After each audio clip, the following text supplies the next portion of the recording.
为了守护人类最后的火种，开火！自从12年前全人类都在未知力量的操控下穿越到这个世界后，人类的数量开始急剧减少。时至今日，已经越来越难以抗衡虫兽的攻击。如果一开始整合资源浪可以更快，如果工业再建可以在2年内完成，如果各国能有一个统一的方向。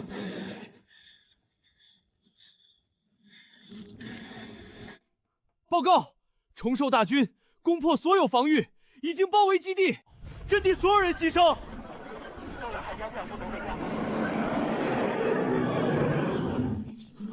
我们输得一败涂地，是我无能。如今已经过去了9年，终于还是走到了这个地步。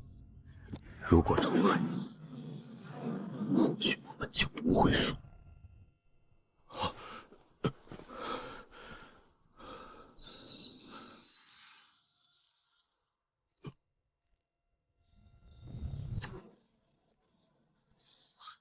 我重生了。你在发什么疯呢？太好了，你还活着！什么意思？咒我死呢？不是3个太阳和紫色天空，是真的，都是真的！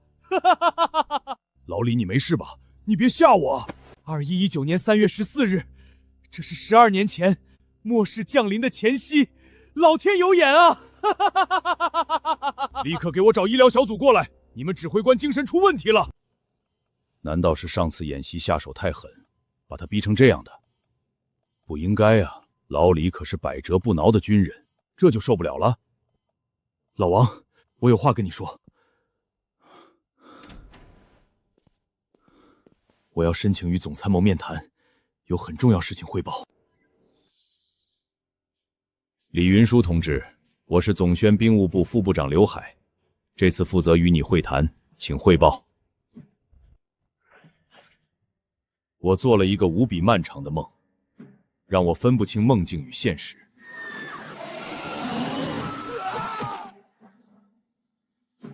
我知道没人能信，连我自己都不敢相信，可我不敢赌。如果那是梦，无非我被当成疯子；可如果不是梦，就关系到亿万东国人的生死存亡。请告诉高层，末日快来了。你上报的东西我们收到了，会酌情处理的。你安心治疗，等待我们的回复。我知道你以为我疯了，毕竟连我自己都这么认为。候鸟计划5639，精卫行动56247，还有6小时。尼河西侧海岸今晚8点发生5.0级地震，震源深度10公里。随后救灾不利，凌晨1点左右客机与救援军机相撞，机上人员全部遇难。本次会谈记录封存，查李云舒近期接触过什么，看有无异常，通知总院组织专家会诊，其余等调查结果再上报。难得的好苗子，怎么突然就成这样了？紧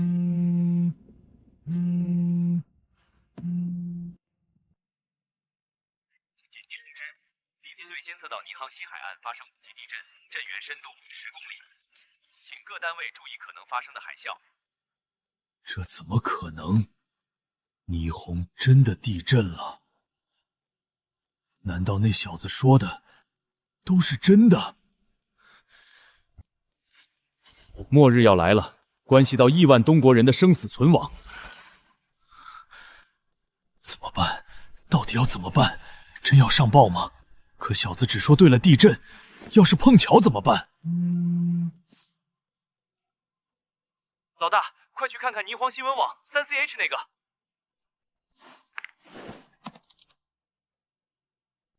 又中了。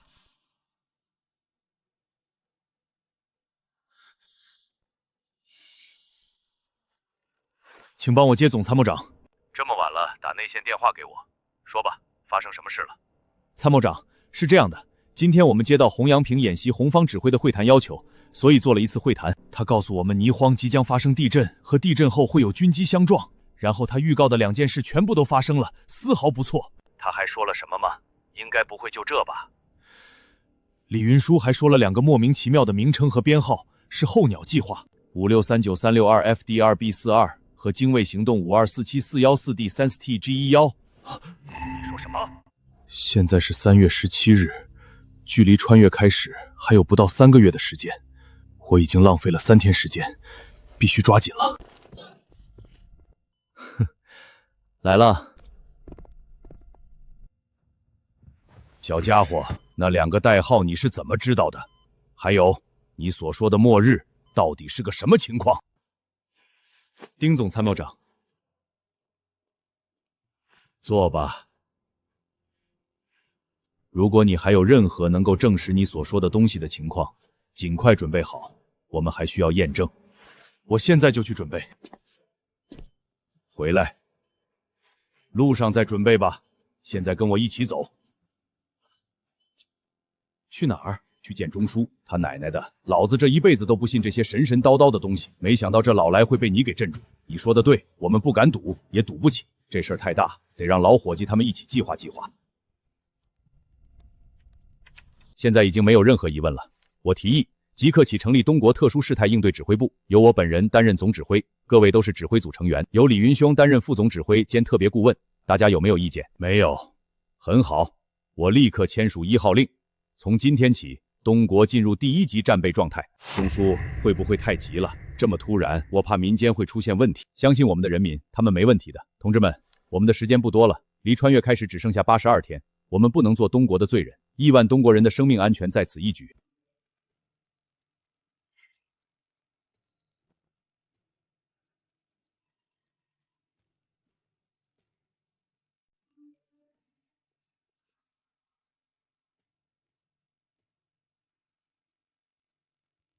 1级战备啊！咱妈这是要干什么？难道外星人真打过来了？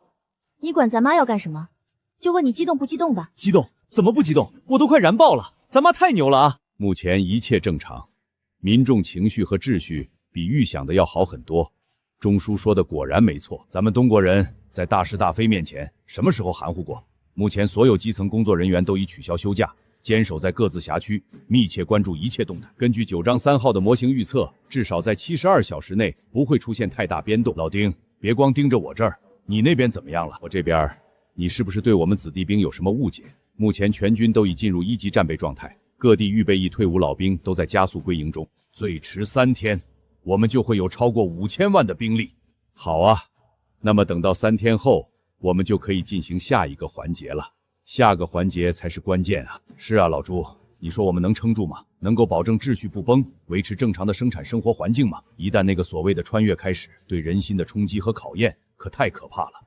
按照李云虚所说，穿越时间一到，不会有任何预兆，全人类会在3年中每天穿越人类总数的1/1000。虽然穿越时能携带一份物资，但那种情况下，想维持社会稳定是极为困难的。人们的恐惧和本能会被放大到极限。据李云舒说，上一次仅1个星期，全球就陷入了混乱，就连东国也只是勉强维持着最低的秩序，没有任何国家能在那种情况下维持秩序。发生暴乱是必然的，但就和钟叔说的，我相信我们的人民。况且这次不是有那小子吗？我们能提前做好准备，一定能带来一个不一样的结果。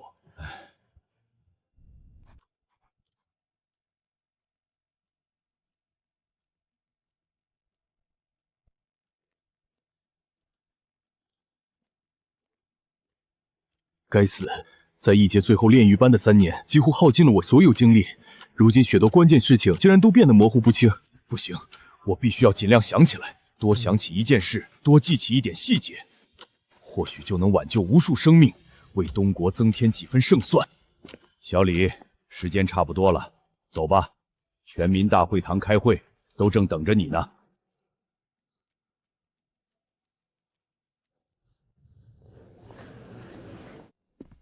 钱老，到底出什么大事了？先是紧急通知我们开会，接着国家又发布1级战备。是啊，毫无征兆，突然就这么大动作，我手头好几个重要项目都被迫紧急中断了。具体情况我确实清楚，但现在还不能告诉你们。不过用不了多久，你们就会知晓，不然也不会把大家召集到这儿。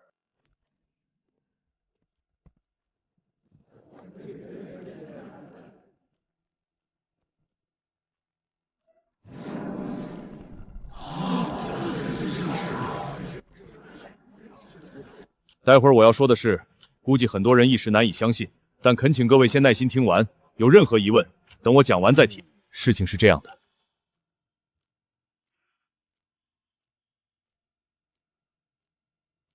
全民穿越，异界求生。从末日未来穿越回来的指挥官，确定不是在开玩笑。是啊，这简直难以置信。我先向大家保证，这一切都是真的，绝非玩笑。我也可以担保，我们已经反复证实了此事。请问，这穿越具体什么时候开始？距离第一批穿越开始还有81天9小时37分，也就是6月15日0点整。为什么会发生这种穿越现象？不清楚，我们怀疑有高等文明干预，但目前没有确凿证据证实。穿越可以阻止吗？或者能否加以控制？不能，至少到目前为止，没有任何办法。我们为什么会输？因为上一次我们毫无准备，空间穿越毫无征兆骤然降临，起初无人相信，待到所有人认清现实，世间秩序早已崩坏。在异界最初的3年里，人类始终无法凝聚抱团。为什么？因为穿越完全随机，时间先后、降落地点全都毫无规律。初到异系，我们没有任何通讯方式，根本无法集结力量。首批抵达的民众死亡率超80%，直到第2年，我们才勉强立足，在异界建起小型聚居点。直到第3年，我们才在异界重建国度，逐步恢复科技与生产。可3年刚过，异界便骤然出现4股势力对人类发难，人类拼死抵抗，终究还是在第12年失守了最后一道防线。诸位都是各行各业的中流砥柱，今天召开这场紧急会议，就是为了集思广益，利用最后的时间做好万全准备。这次我们绝不能再输。所以接下来大家将按照所属领域划分为军事、环境、生产、生活、后勤5个部分，依据现有资料，竭尽全力为即将到来的穿越做好准备。请大家为我们东国，为东国亿万百姓制定出一套最完美的预案。首先，我代表东国外交部欢迎各国代表前来。相信各国代表目前都有一个最为迫切的问题，那就是我国为什么突然启动了1级战备。我在这里可以代表东国给各位一个准确的回答，就是我国这次1级战备并不针对任何国家。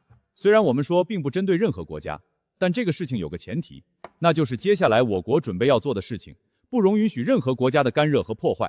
我知道，现在估计有些人可能已经有了猜测，不过我得告诉你们，你们猜错了。东国这次不会发起任何主动攻击，不会针对任何国家和区域。那么你们到底是要做什么？你们聚集了那么多的军队，难不成单纯是向各国展示一下军力，或者你们想打外星人？正确，不过不完全对。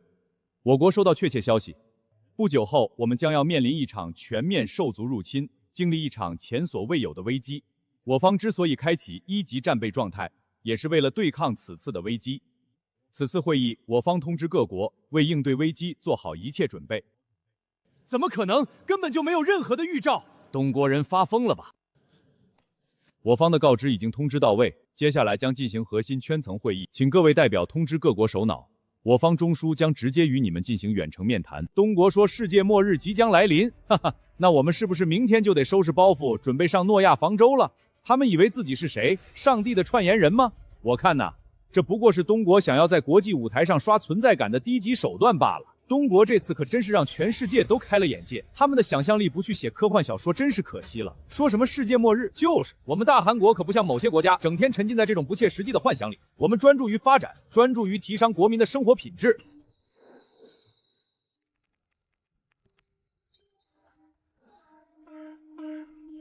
该死，东国在搞什么鬼？东国这样做应该不会对我们的生活产生影响吧？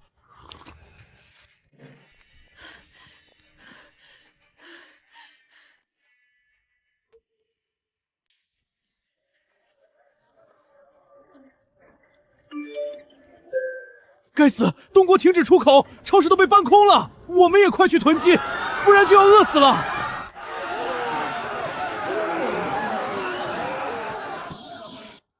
昨天还满满的货架，今天怎么全空了？都疯了吗？不是说东国在开玩笑吗？怎么连泡面都买不到了？听说东国那边把所有出口都停了，不知道什么时候能恢复。混蛋！混蛋！老子的晚饭还没着火呢！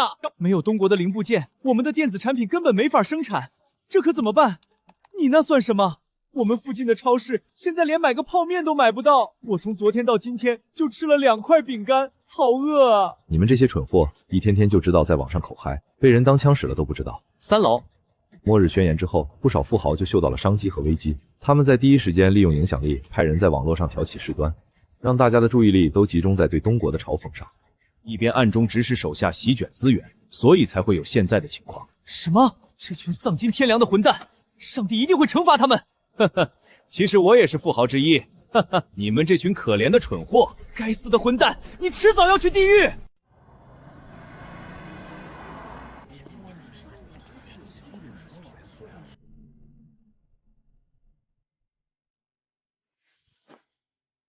破地方，连呼吸都带着奴性的味道。这地方我是一天都待不下去了。谁愿意在这里，谁就留下吧。反正我是要走了。王德发，你真要走？现在可是国家的关键时刻，现在离开可就很难再回来了。回来？我为什么要回来？回来跟你们一起发疯吗？这个荒诞的现状，这里不是我的国。我的国家在那边，那个充满自由与希望的国度。王德发，你住嘴！不要叫我王德发，我姓威廉，叫威廉王。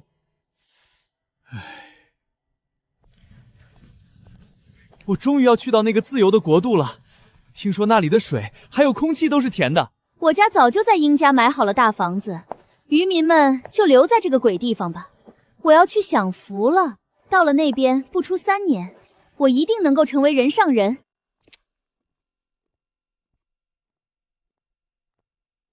邓，真要离开？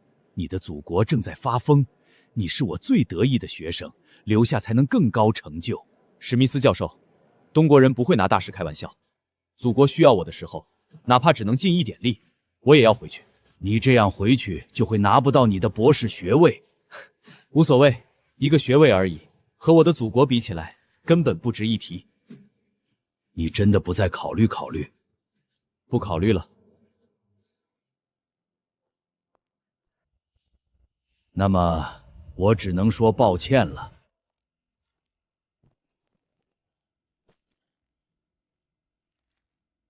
东国人，我们怀疑你涉嫌刺脱我国机密，你被捕了。朱老，出境人口400万，其中东国人接近200万，这比我预估的少太多了。偷渡入境和旅游的都统计在内了吗？是的，所有在国内的外籍人士都算进去了，但黑户很多，还无记录。我们正在争分夺秒的清查，清查加快，2天内必须完成。实在找不到，就限制特定区域通行，掘地3尺也得找出来。是。那200万出境的东国人无关紧要，走了反倒省心。这几天返回东国的人数超300万，大部分是东国公民，还有小部分东籍人士，这是好事。只要回来一概欢迎，通知各部门做好接收，莫让同胞们寒心。当然，筛查防范丝毫不能放松。还有个情况，不少留学生反映，他们身边优秀的朋友被扣住了，还有人反馈，首席工程师、顾问、开发者这些关键人才同样被扣押。这个情况我已经知晓，那些家伙翻来覆去就那几招，毫无新意。放心，我会妥善解决。距最后穿越仅剩82天15小时59分。作为最后的总指挥，那些在异界的厮杀、撤退、坚守，早已刻入我灵魂，才会让这座沙盘无比详尽。他们针对4大异族的战术武器已有眉目，农科院也选出了在外异界可种植的种子。目前一切顺利，只是穿越次序始终是麻烦。李顾问，有没有更多的资料和条件了？我们建立了新的社会模型，还用9章进行了模拟，情况不容乐观啊！如果不能判定穿越顺序，无论我们怎么加强管控和稳定人心，最终都会在第2年末到第3年间彻底爆发，整个社会的秩序归于混乱。李顾问，你是经历过的，穿越难道真的一点征兆都没有吗？哪怕只能提前知道1个小时，都能把社会稳定性至少提高5个百分点。万院长，穿越一旦开始，确确实实没有任何规律，甚至是所处地点都没有一丁点的联系。不过什么？我们在异界发现了一些与穿越有关的东西。这里是人类最后的据点，我们在那里发现了一个文明遗迹。遗迹中有一台机器，能够生成虫洞裂缝，连接地球。我们耗费了2年时间，才让机器勉强启动，生成了一个能维持60分钟的虫洞。在最后的最后，把孩子们送回了地球。科研人员说，那台机器能汇集并控制一种特殊的粒子，这种粒子是穿越的关键。他们给它起了个名字，叫上帝粒子。我问过钱老，咱们这边根本没有关于这种粒子的研究，甚至连类似的存在都找不到，更别说在最后的时间里掌控它了，所以起不了什么作用。那你还记不记得第一批穿越的是哪些人？第一批穿越者重生前穿越初期一片混乱，统计工作无法开展。等我穿越时，已经到了第2年末。不过，报告，天南战区第51师4团特务连少尉李强奉命报道。很好，即刻入队。是。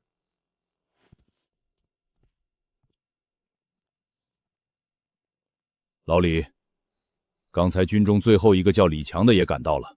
现在全军共计1462个李强全在这儿了，都快够一个步兵团了。你别给认错了。老王，怎么会有这么多？全国进入1级战备，退伍老兵全回来了，重名的自然多。所有人都有，以我为基准，向前看。就是他。虽然现在还带着志气，但当初就是他建立营地，战斗在最前线，直到牺牲。好家伙，真找着了。首长，既然这是关乎国家和全人类命运的大事，我一定全力以赴。可我能做些什么？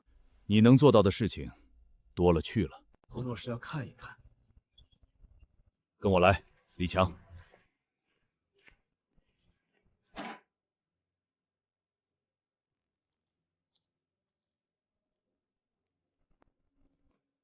你们来了。钱老，就是这位同志吧？快，躺进去。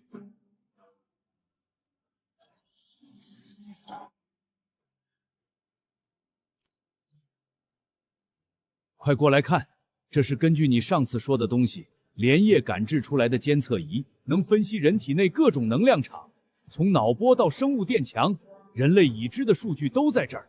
我还根据猜想，我还设计了一套能够测试希格斯波尼子力场强度的程序。希格斯波尼子是什么？就是你说的上帝粒子。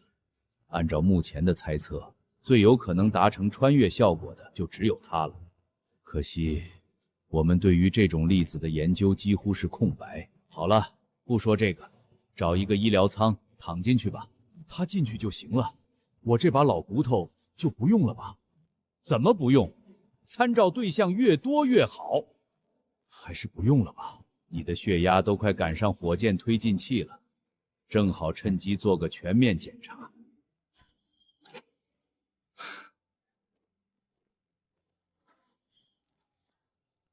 系统启动，扫描开始。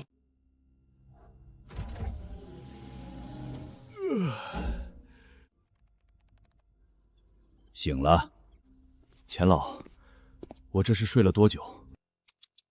好小子，你这一觉足足睡了9个小时，比其他人长了1倍，居然睡了这么长时间。对了，钱老，那个钥匙有眉目了吗？哪里有这么快？我已经记录了你们数据，3天后再过来一趟。放心吧，我们这一次一定不会输。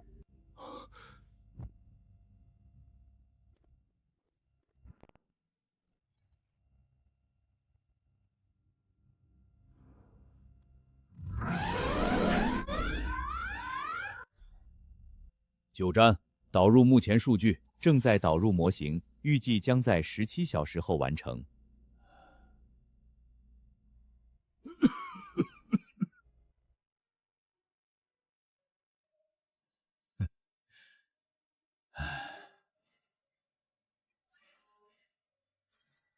撑住啊，小子！于你，于我，于这亿万东国人。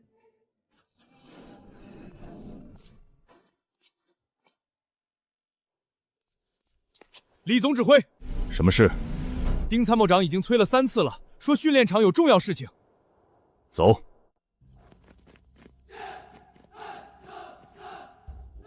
李总指挥，来得正好，快过来，给我们提提意见。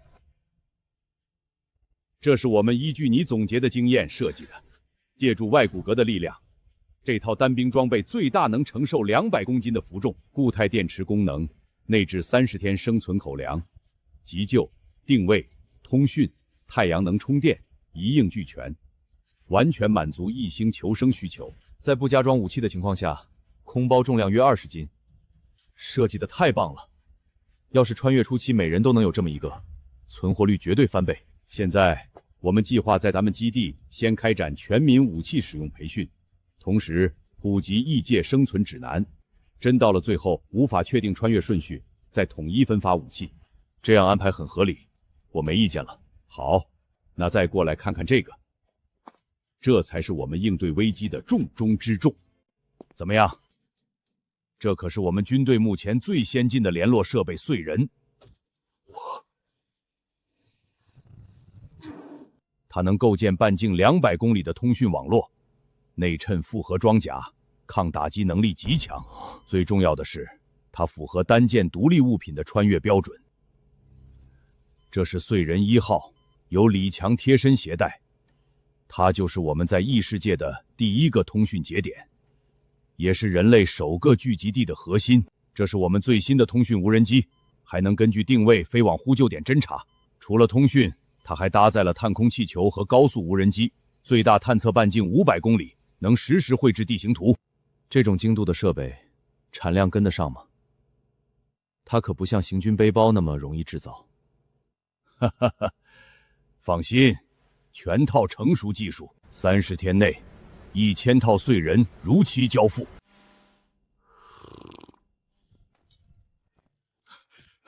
阁下，股市刚刚触发了本周第20次熔断，至少5000家商场被洗劫。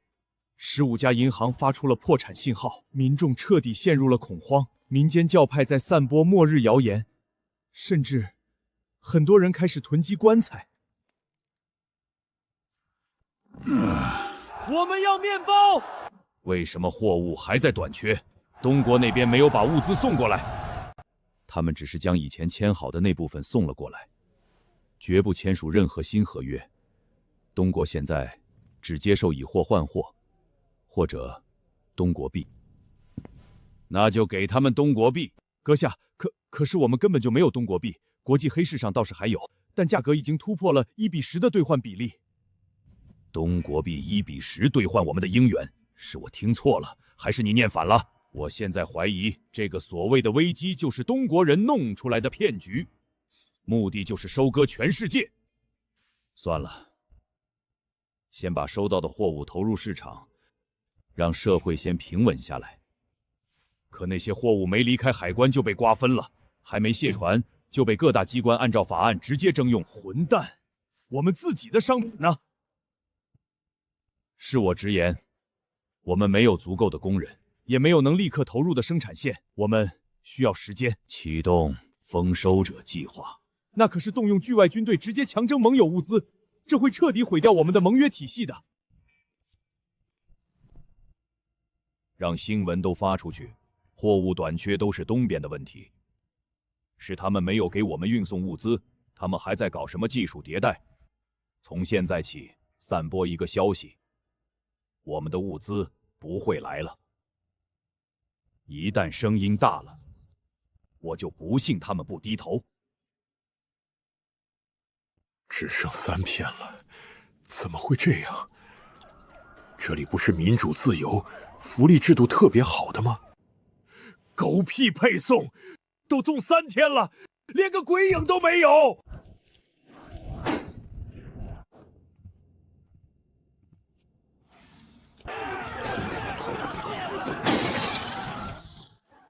都是那些人的错。如果那个东国肯乖乖低头，接受文明世界的领导，我又何至于落到现在这个处境？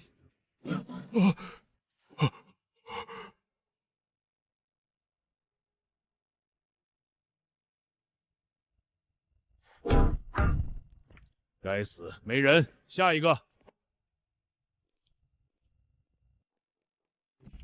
警官先生，请问有什么事情吗？我们接到举报，有人说看到你在屋里无许可种植违禁植物，我们需要进去搜查。这怎么可能？一定是有人诬告。我从来不碰那东西。让开！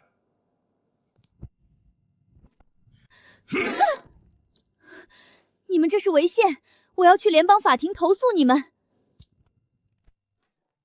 这个黄皮猴子果然在种植印度大麻，这下证据确凿了。该死，这家伙在家里囤积了这么多的物资，这些都是赃物，我们得马上给他没收掉。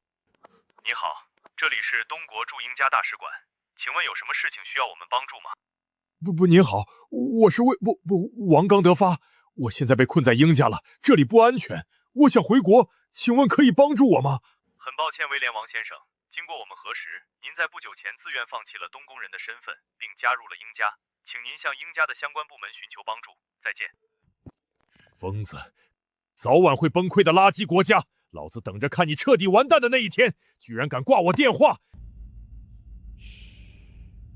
是东国人的声音，他就在这儿，弟兄们，是时候让那些该死的家伙把东西吐出来了。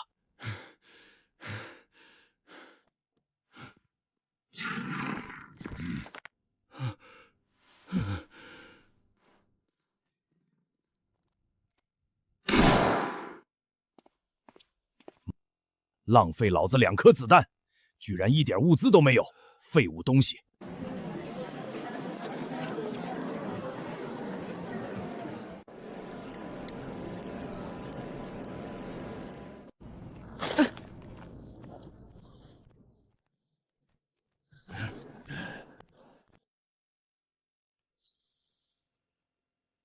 董部，目前根据我们追踪监测，确认了200多个核心节点和3000多个2级节点。核心节点主要在魔都、坎省，都已经标记到具体人了。境外核心节点主要分布在英岛和英加，这些途径也都处于我们控制之下，随时能发动网络反击。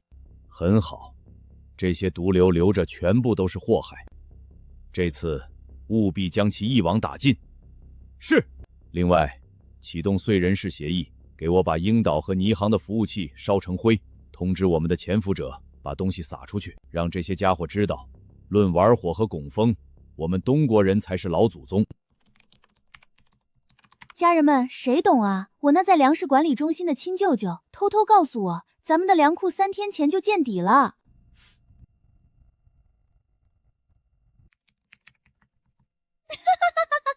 还差2个爆款，爱马仕 Birkin 就在向我招手了。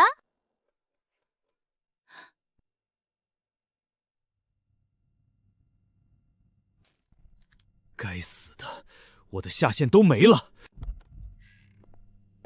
老大，我这边的下线也全部都断了。干！那些只会吃闲饭的家伙都是怎么了？难道被一锅端了不成？算了，我们自己来。那些废物就是靠不住。老大，我已经高强度发帖快2天没合眼了。你们知不知道东国马上就要彻底崩溃了？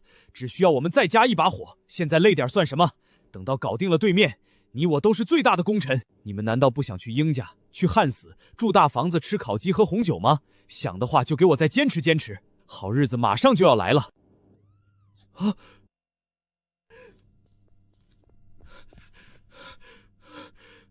老大，我们的电脑都连不上网络了，全部黑屏了，还有的闪个不停，完全失控了。这可是鹰家最新的单人工作站电脑，怎么可能全部出现问题？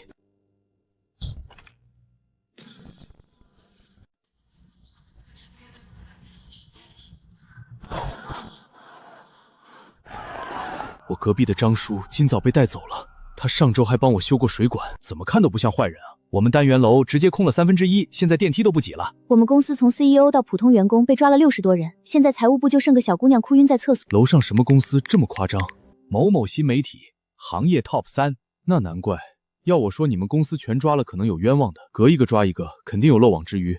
话说，你怎么没进去的？我就是个修打印机的，还是个外报。通过这次行动，我们基本切断了境外伸向我国境内的触角，破坏了所有已知节点。剩下的节点不是未激活就是逃了。短时间内，我国的舆论和信息安全将达到一个相当高的水平，2个月内不会受到任何境外势力的控制和影响。很好，你们的工作完成的不错，只有这样，我们才能放开手脚做下一步的计划。李顾问，你看下一步我们该做什么？钱老，对于穿越顺序的提前判定有没有眉目了？放心吧，穿越顺序的密码就藏在希格斯波燃子的振动力场中。我已经发现了可能是穿越顺序的证据，最多半个月的时间，我就一定可以把它确定下来。太好了，只要能够解决这个问题，那么其他的困难都不在话下。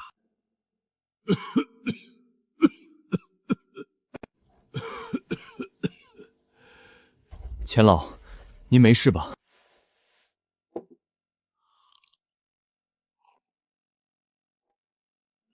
不妨事，不妨事，老毛病了，没事的。这把老骨头还能撑得住。我看这里暂时没有我什么事，就先回所里去了，争取早几天把判定办法给搞出来。钱院士去完成他自己的职责，我们每人也都还有自己该做的事情。时间不等人，现在开始讨论是否开展下一步的动员行动，以及是否向国民说明危机的详情。我们已经有超过3000万基层工作人员在岗待命，再加上这段时间征召的军人，已经足够维持正常的秩序，支撑下一步行动。我也同意老朱的意见，如今各地的民兵基地、武装部驻地，还有大量的学校和广场都已经改造完毕，随时可以启用。我们军方也做好了准备，从全军中挑选了60万老兵，可以充当军事教练，还能帮助维持秩序。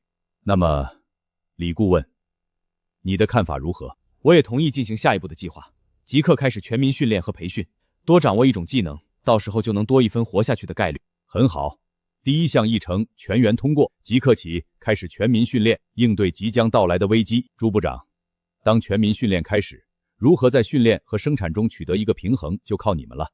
训练很重要，物资储备也一样重要，空着双手可干不了大事。放心吧，钟叔，我们早有预案。丁参谋长，你们军方要做好这段时间应对一切外敌的准备，同时也要配合全民训练，能做到吗？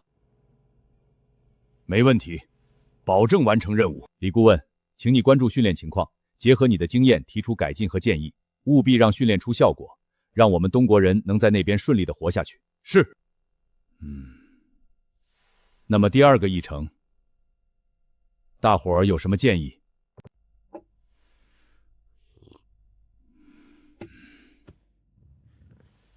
我建议先告诉民众部分真相。现在还没有办法确认穿越顺序的前提下，发生物资空抢的可能非常大。我们可以先适当的告诉民众一些消息，让他们全力参与训练。等到钱老那边能够确认穿越顺序，还能把这个手段普及到全国的时候，再把剩下的消息公布出来。是啊，稳定大于一切，只有稳定，我们才能源源不断地制造出需要的装备和资源，才能用最好的准备去异界迎接挑战。我反对不完整的公开。根据9章舆情模型测算，任何不完整信息都会导致民间恐慌，推导出超过100种可能版本，其中63%会引发大规模区域性恐慌。要么就直接告诉民众一整套的事实真相，要么就什么也别说。我补充一句，截止会前，我们的网络安全部门已经至少截获了情报人员上万次攻击，至少有5个地方的情报网已经触及到我们的外围核心区域。现在知道所有真相的人还只局限于我们核心的这个小圈子。如果圈子再扩大，我不意外所有的资料会被泄露出去。虽然我们确实做好了与世界各国共享情报的准备，但我们怎么解释我们现在也不知道穿越顺序这个问题？他们信吗？如果他们不信，怕是会对我们有不小的危害。如果我们东国都不能在确定穿越顺序前提下维持正常的秩序，那么他们更不可能。所以，我也不赞同现在就公开一切。那我们就什么都不说吗？先不论民众都有知情权，我们怎么才能做到发挥出国民的全部潜力？难不成就靠一个空洞的称号？那样不可能有高效率的。先明确几个核心矛盾。第一，是否公开的本质是风险对冲，用部分真相换取动员效率，还是用完全保密规避失控风险？第二，我们的时间窗口，钱老的团队在判定穿越顺序上的突破进度，最多还有4周，老师就能带领我们攻克这个难题。也就是说，在这4周里，我们既要启动全民训练，又要防止真相泄露引发的内部混乱，还要应对境外势力的渗透。小李，你经历过第一次穿越后的混乱，当时最致命的失控点是什么？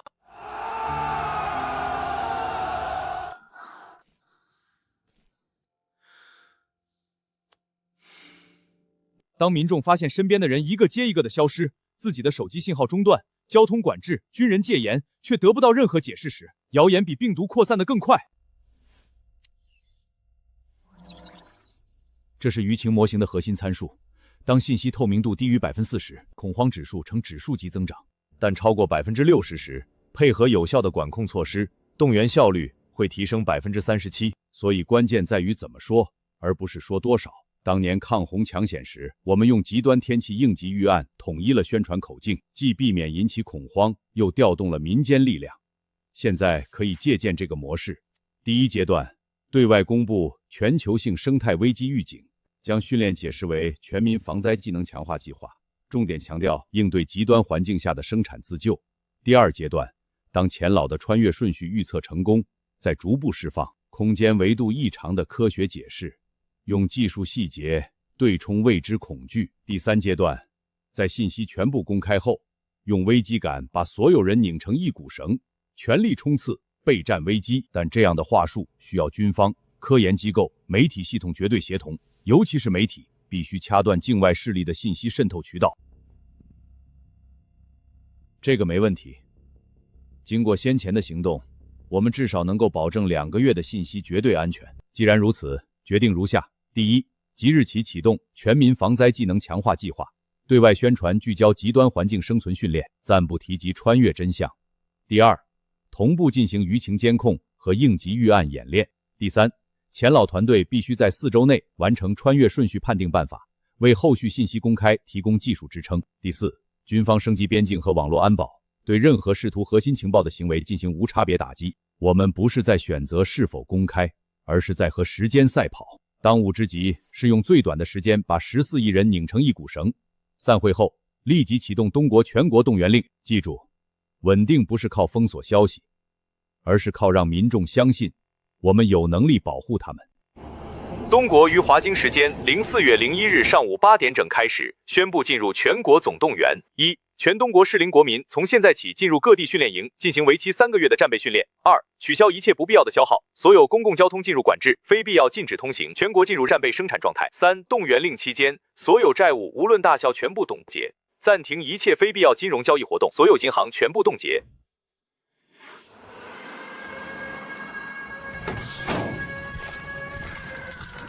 请各位居民保持冷静，按序领取战时配置卡。国家不容易，咱们不能在这个节骨眼上添乱。战友们，你们感受到了吗？我输了，我们所有人都输了。在那即将发生的战斗之中，我们失去了一切，失去了所有想要守护的东西。你们也许想问，是什么战斗？我想说，这不重要，重要的只有一个：你们，我们，还想输吗？不！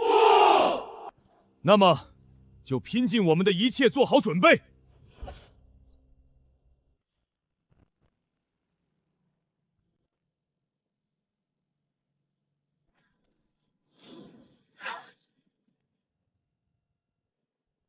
这些是我们即将遇到的敌人的资料，还有我们总结出来的针对他们的战斗方法和武器。你们有3天的时间熟悉这一切，然后根据你们各自的经验提出改进意见，最后将总结好的一切牢牢掌握，把你们掌握的东西交给更多的战友、更多的民众。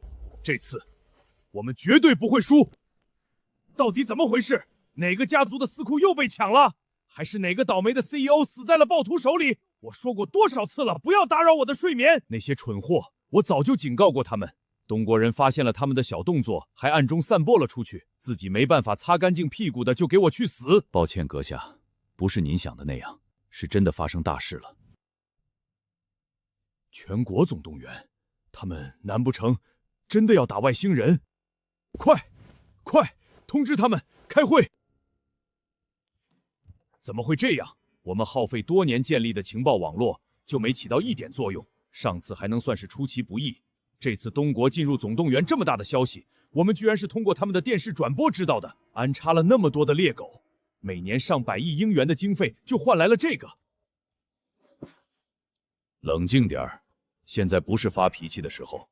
我们现在必须要弄清楚那个国度的真实目的。以那个国度的体量，一旦开始总动员，能够迸发出多强大的力量？你们不会不知道吧？人类危机到底是什么人类危机？让他们不但开启了1级战备，现在甚至还发动了全民动员，他们一定在隐瞒什么。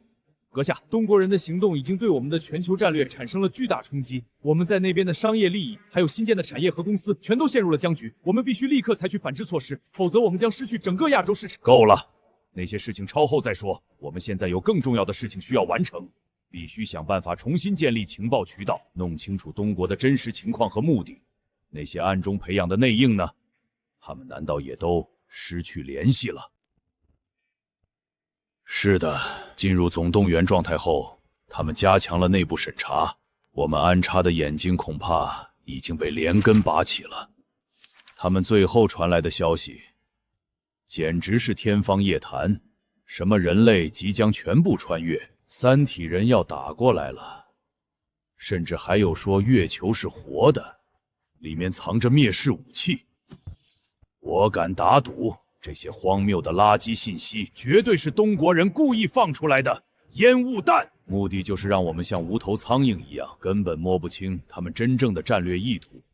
那就命令我们的盟友立刻和我们一起向东国极限施压，必须捏开他们的嘴，让他们把知道的一切都吐出来。可是，大统领阁下，上次丰收者计划失败后，各国盟友对我们极其不满，他们国内的抗议游行已经快把街道掀翻了，与我们有什么关系？他们国内要抗议，就让他们去闹，难不成我们英家被抗议的还少了？告诉那帮废物，照我说的去做，不然我不介意让他们明天就换一个听话的。况且这也不是我们一国的事情，难道你们背后的家族就不想知道那个所谓危机的真相，不想提前分一杯羹？那要是东国人宁死也不说呢，我们该怎么办？那就强硬一点，不择手段，逼他们说出来。阁下，这可不是一场小摩擦，如果真的走到最坏的一步，我们都会一起完蛋的。况且我们现在自己的实力，我们是很清楚的，骗不了他们的。这样不行啊，阁下。你是在告诉我，我们如今就这样束手无策了？阁下，这可不是一场小战争，我们要是真的和东国打起来，会把全世界都卷进去的。那就都卷进来。如果我们没有办法提前应对危机，那么任何人都不能。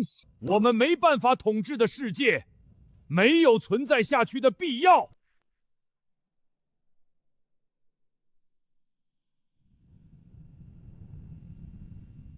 这是科学院新一代的虚拟现实模拟舱，通过最新的脑机接口，直接提取我记忆中的信息，缔造出真实率高达80%以上的虚拟世界。只可惜技术还在实验阶段，消耗极大，目前最多只能同时开启这1000个舱体，但这是我们唯一的捷径。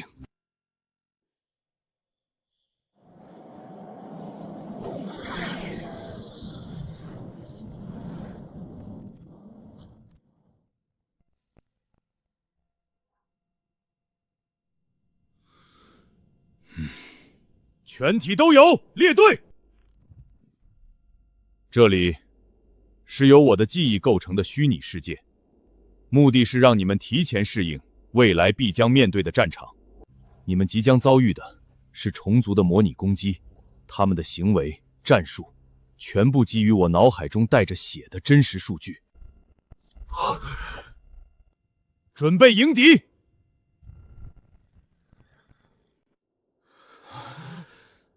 记住，恐惧是正常的，但不要让它控制你。现在，训练开始！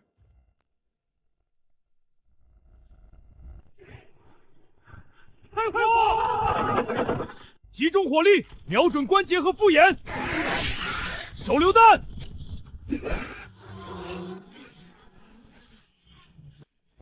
准备单兵云爆弹，轰他娘的！注意脚下！后撤，拉开距离！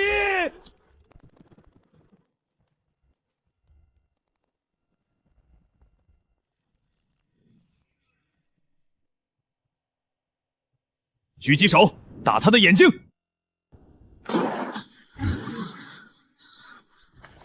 真正的战场，虫族只会更多、更狡猾，必须让战士们适应最恶劣的情况。那是什么？防空组，快准备！来不及了，散开！妈的！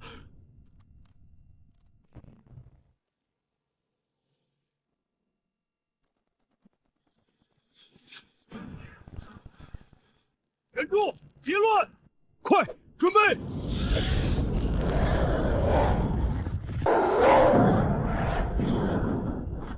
怪物太多了，根本杀不完。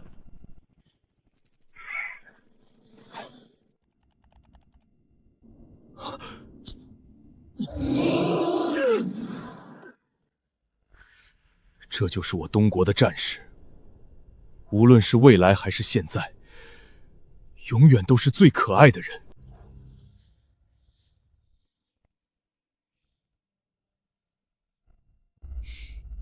感觉怎么样？这就是我们未来会遇到的敌人。当然，这些还只是他们当中非常小的一部分。无论是数量还是质量，他们不畏死，而且数量庞大，只要有一丁点的漏洞，就能撕破你的防线。未来，你们还会遇到更加恐怖的虫族大军，甚至还会遇到体型堪比战舰的家伙。这是我们上一次所遇到的最大的虫族。至于还有没有更大的，我不敢保证，因为我们根本就没能逼出虫族所有的底牌。现在，我问你们。你们还敢打这场战争吗？敢！为什么不敢？我们东国军人就没想过投降？一个连干不死他，我们就上一个营；一个营干不死他，我们就上一个旅。只要我们还没死绝，就一定能干死他。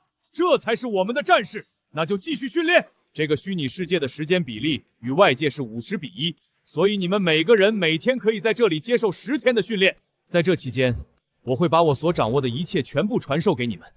然后带着你们的培训收获，去传授给东国每一个愿意战斗的人。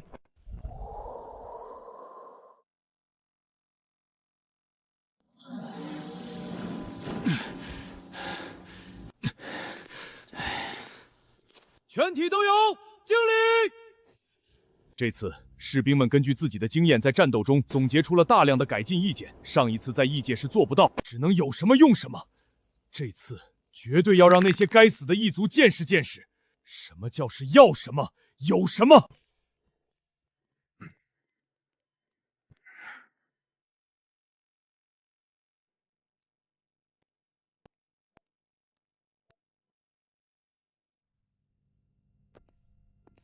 都说了，那东西还是个试验品。作为主控的操作者，负荷太大，尽量不要一次性超过3个小时，连续操作时间不要超过24小时。你倒好，一次4个小时，连续搞了3天。放松。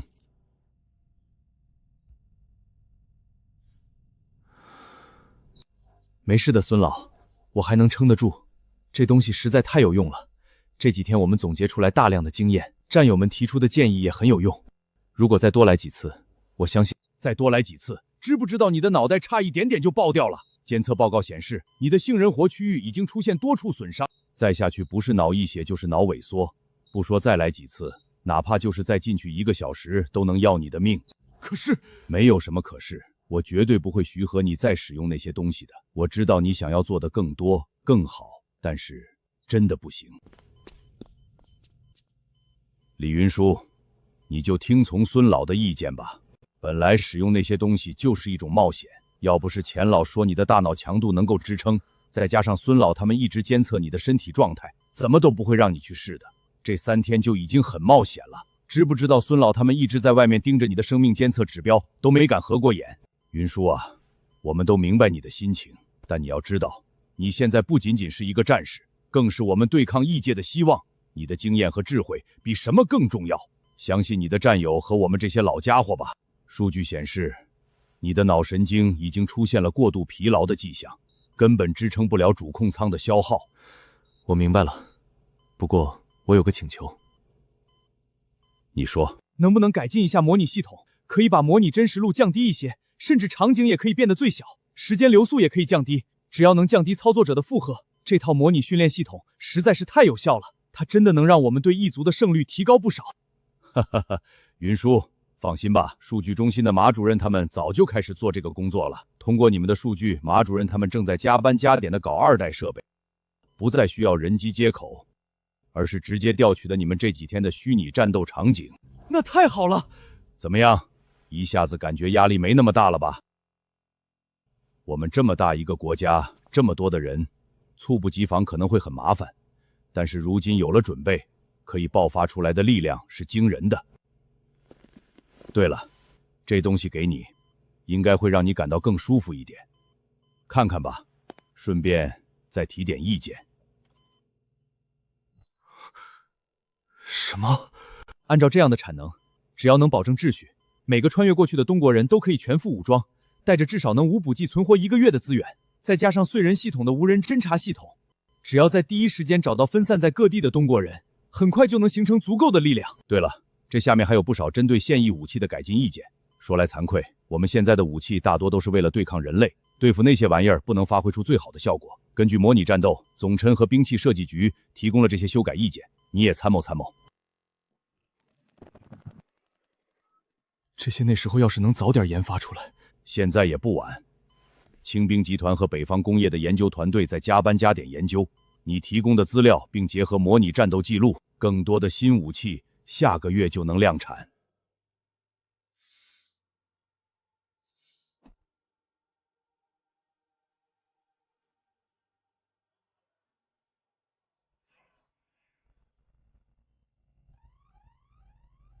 什么情况？英加北方联盟联合对我国宣战了，已经在周围各国基地观测到军舰大规模集结。中枢命令我们立刻做好全面应战准备。明白，我马上就到。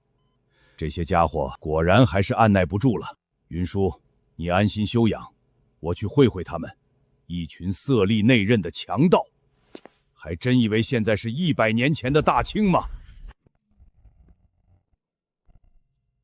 情况怎么样了？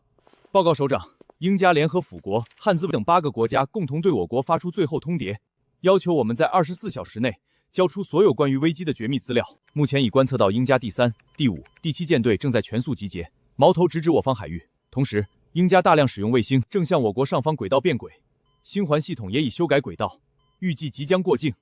呵呵，看来他们是真的极跳墙了。不过，就来了这么几只小虾米，看不起谁呢？倪浩是什么情况？我记得他们在那里驻杀了重兵，怎么雷达上就出来这么点动静？报告，倪虹首相10分钟前突发大出血，现已被紧急送往医院抢救。岩岛基地外再次爆发大规模居民抗议，把他们的军队死死堵在基地里，根本出不来。哼哼，这倪虹基倒是不傻，知道这个时候跳出来当炮灰没好果子吃。不过这大出血演得也太浮夸了点儿。报告首长。英加大头领刚刚在社交媒体上发布了最新公告，他宣称，如果我们不能满足他们的要求，将不排除对我国使用核武器。看来英加很清楚自己那帮小弟出工不出力，连舰队都凑不齐满编，发现常规战打不赢我们，这就想直接掀桌子了。吓唬谁呢？老丁，不可大意，那毕竟是曾经的人类灯塔，明面上的蓝星第一，这是中枢刚通过的决议。中枢要求寸步不让，一个口子都不能开，更绝不能影响国内的备战。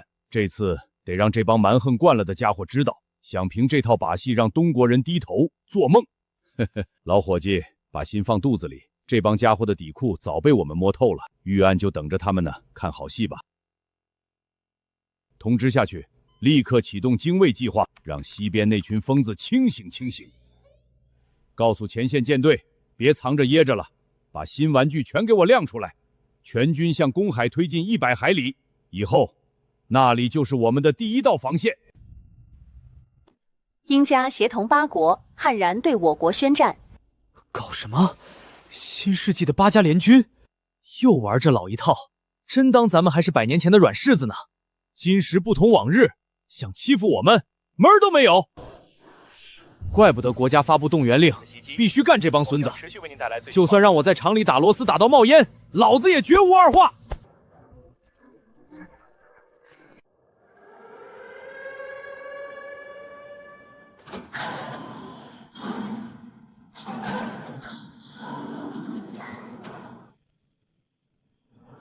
如今，我们的绝密项目经过长达数年的研发，终于成型，可以第一时间预判结果。不管敌人耍什么小聪明，都逃不过我们的眼睛。此套系统可以自主运行，调用一切可调用的资源。不管遇到什么问题，我们都不惧怕任何威胁。他们怎么敢的？我们不过是稍微，他们难道就不怕引发世界末日吗？疯了，简直是疯了！可以预判的算法，该死的，不是说我们会更早的研发出来吗？几年的时间，他们是怎么做到的？按照我们的推算，根本不可能。他们是在骗我们的，对吧？大统领阁下，我们不敢赌啊！不管是真是假，他们的速度太快了，一旦属实，我们无法承担后果。况且除了新技术之外，水底下的那些庞然大物也不是吃素的，他们就隐藏在我们的眼皮子底下，随时准备给我们致命一击。该死的艾克，都怪他放走了那个家伙。告诉汉森，让他命令海军继续全速推进，通知盟友，让我们所有核弹都进入发射状态，准备试射一枚最新的高超速导弹。我们做不到，做不到，为什么？你最好给我一个合理的解释。抱歉，阁下，国内反对声音已经压不住了。在看到东国的死守计划后，这会被视为全面引爆核战的导火索，议会绝不会通过。报告总司令，距离东国领海还有300海里，各舰来电讯问是否继续推进。继续开到距离他们50海里的位置再停，然后给我展开攻击阵型。长官，这太近了，万一东国人直接开火，怕什么？开火！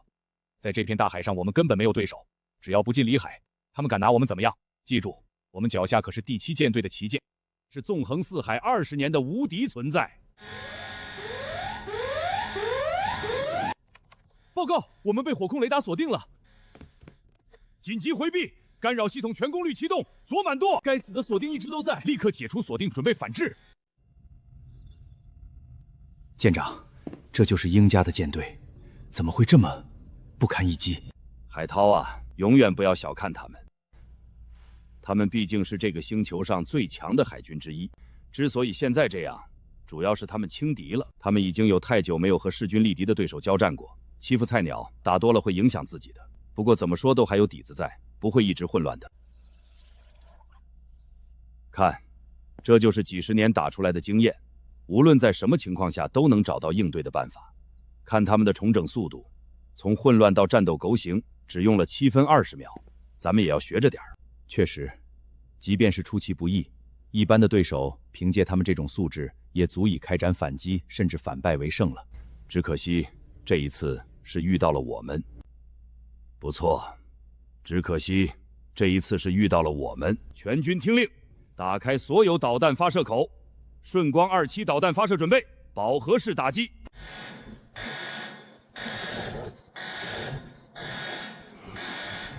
告诉我，为什么火控雷达警告还在尖叫？我们还没有摆脱他们吗？没有，该死的锁定一直都在，我们甚至不能分辨他们到底是从什么地方来的。能够根据锁定反诉出他们的位置吗？恐怕还不行。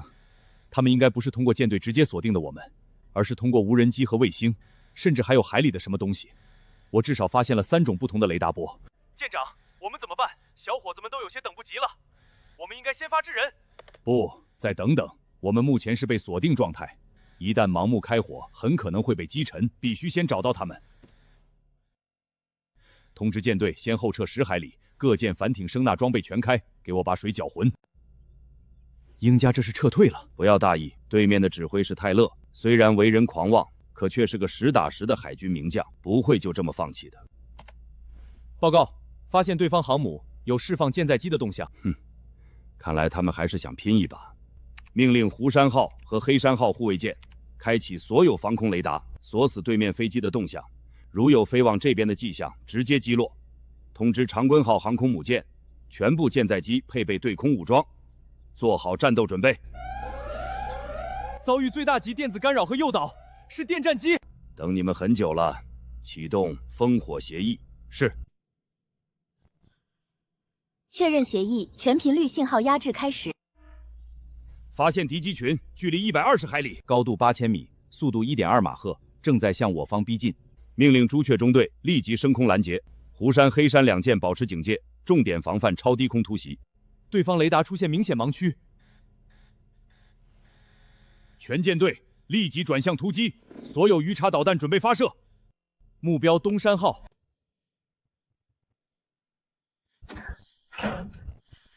遭遇全频率封锁干扰，通讯系统全灭，我们与机群的联络也断开了，定位、导航全部失效，无法锁定目标。通知舰队立即后撤，把舰载机也给我叫回来。我们的通讯被屏蔽了，联络不上啊！给我上去打旗语，打信号弹，总之给我用尽一切办法把队伍给我撤回来。报告，鹰家第7舰队已确认撤退，目前距离我方超过300海里。命令各舰取消第1级战备，进入2级备战状态。报告，朱雀小队回来了，他们抓了2条大鱼。哦，什么情况？他们抓住了2架咆哮者，先前在电子压制下，这2架飞机定位失效，晕头转向的飞到我们这边来了。没错，正好被朱雀小队碰个正着。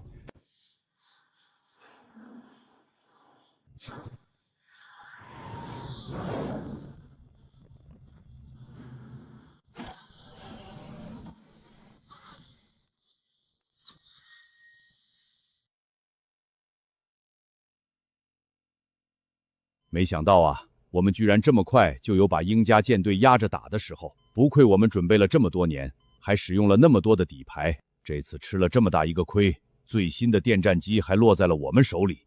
鹰家应该不会善罢甘休吧？怕什么？兵来将挡，水来土掩。哎，我不是怕，我就是担心，要是全面战争爆发，会严重影响我们的准备。你就放心吧。要是我们这次没有赢得这么干脆利落，你担心的事情还有可能发生。至于现在，怕的人绝对不是我们，你就看着吧。那些家伙都是纸老虎，只要你硬，他绝对软。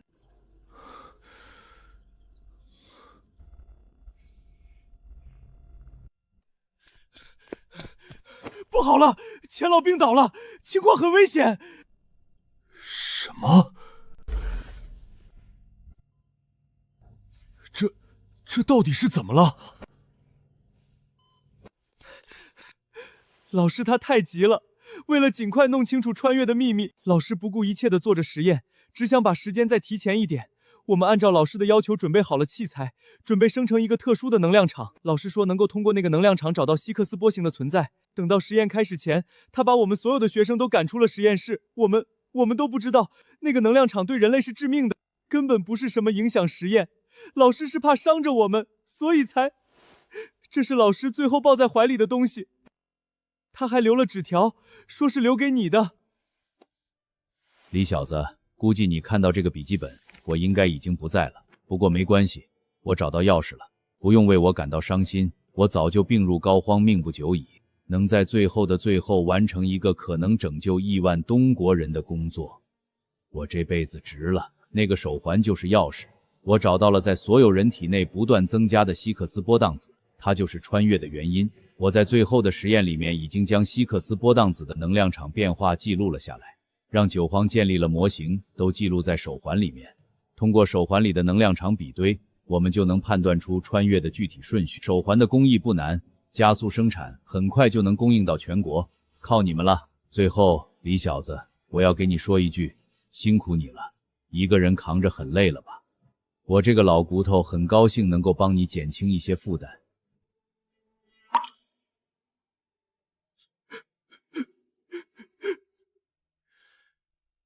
钱老不是说了吗？他这辈子值了，能在最后时刻完成这么重要的工作，怎么也比躺在病床上数着日子等死强，不是吗？我详细阅读了报告，老钱这是用自己的生命为我们亿万东国人民争取了宝贵的2周时间。我想他走得其所。不错，李运输，你说说这个手环的情况吧。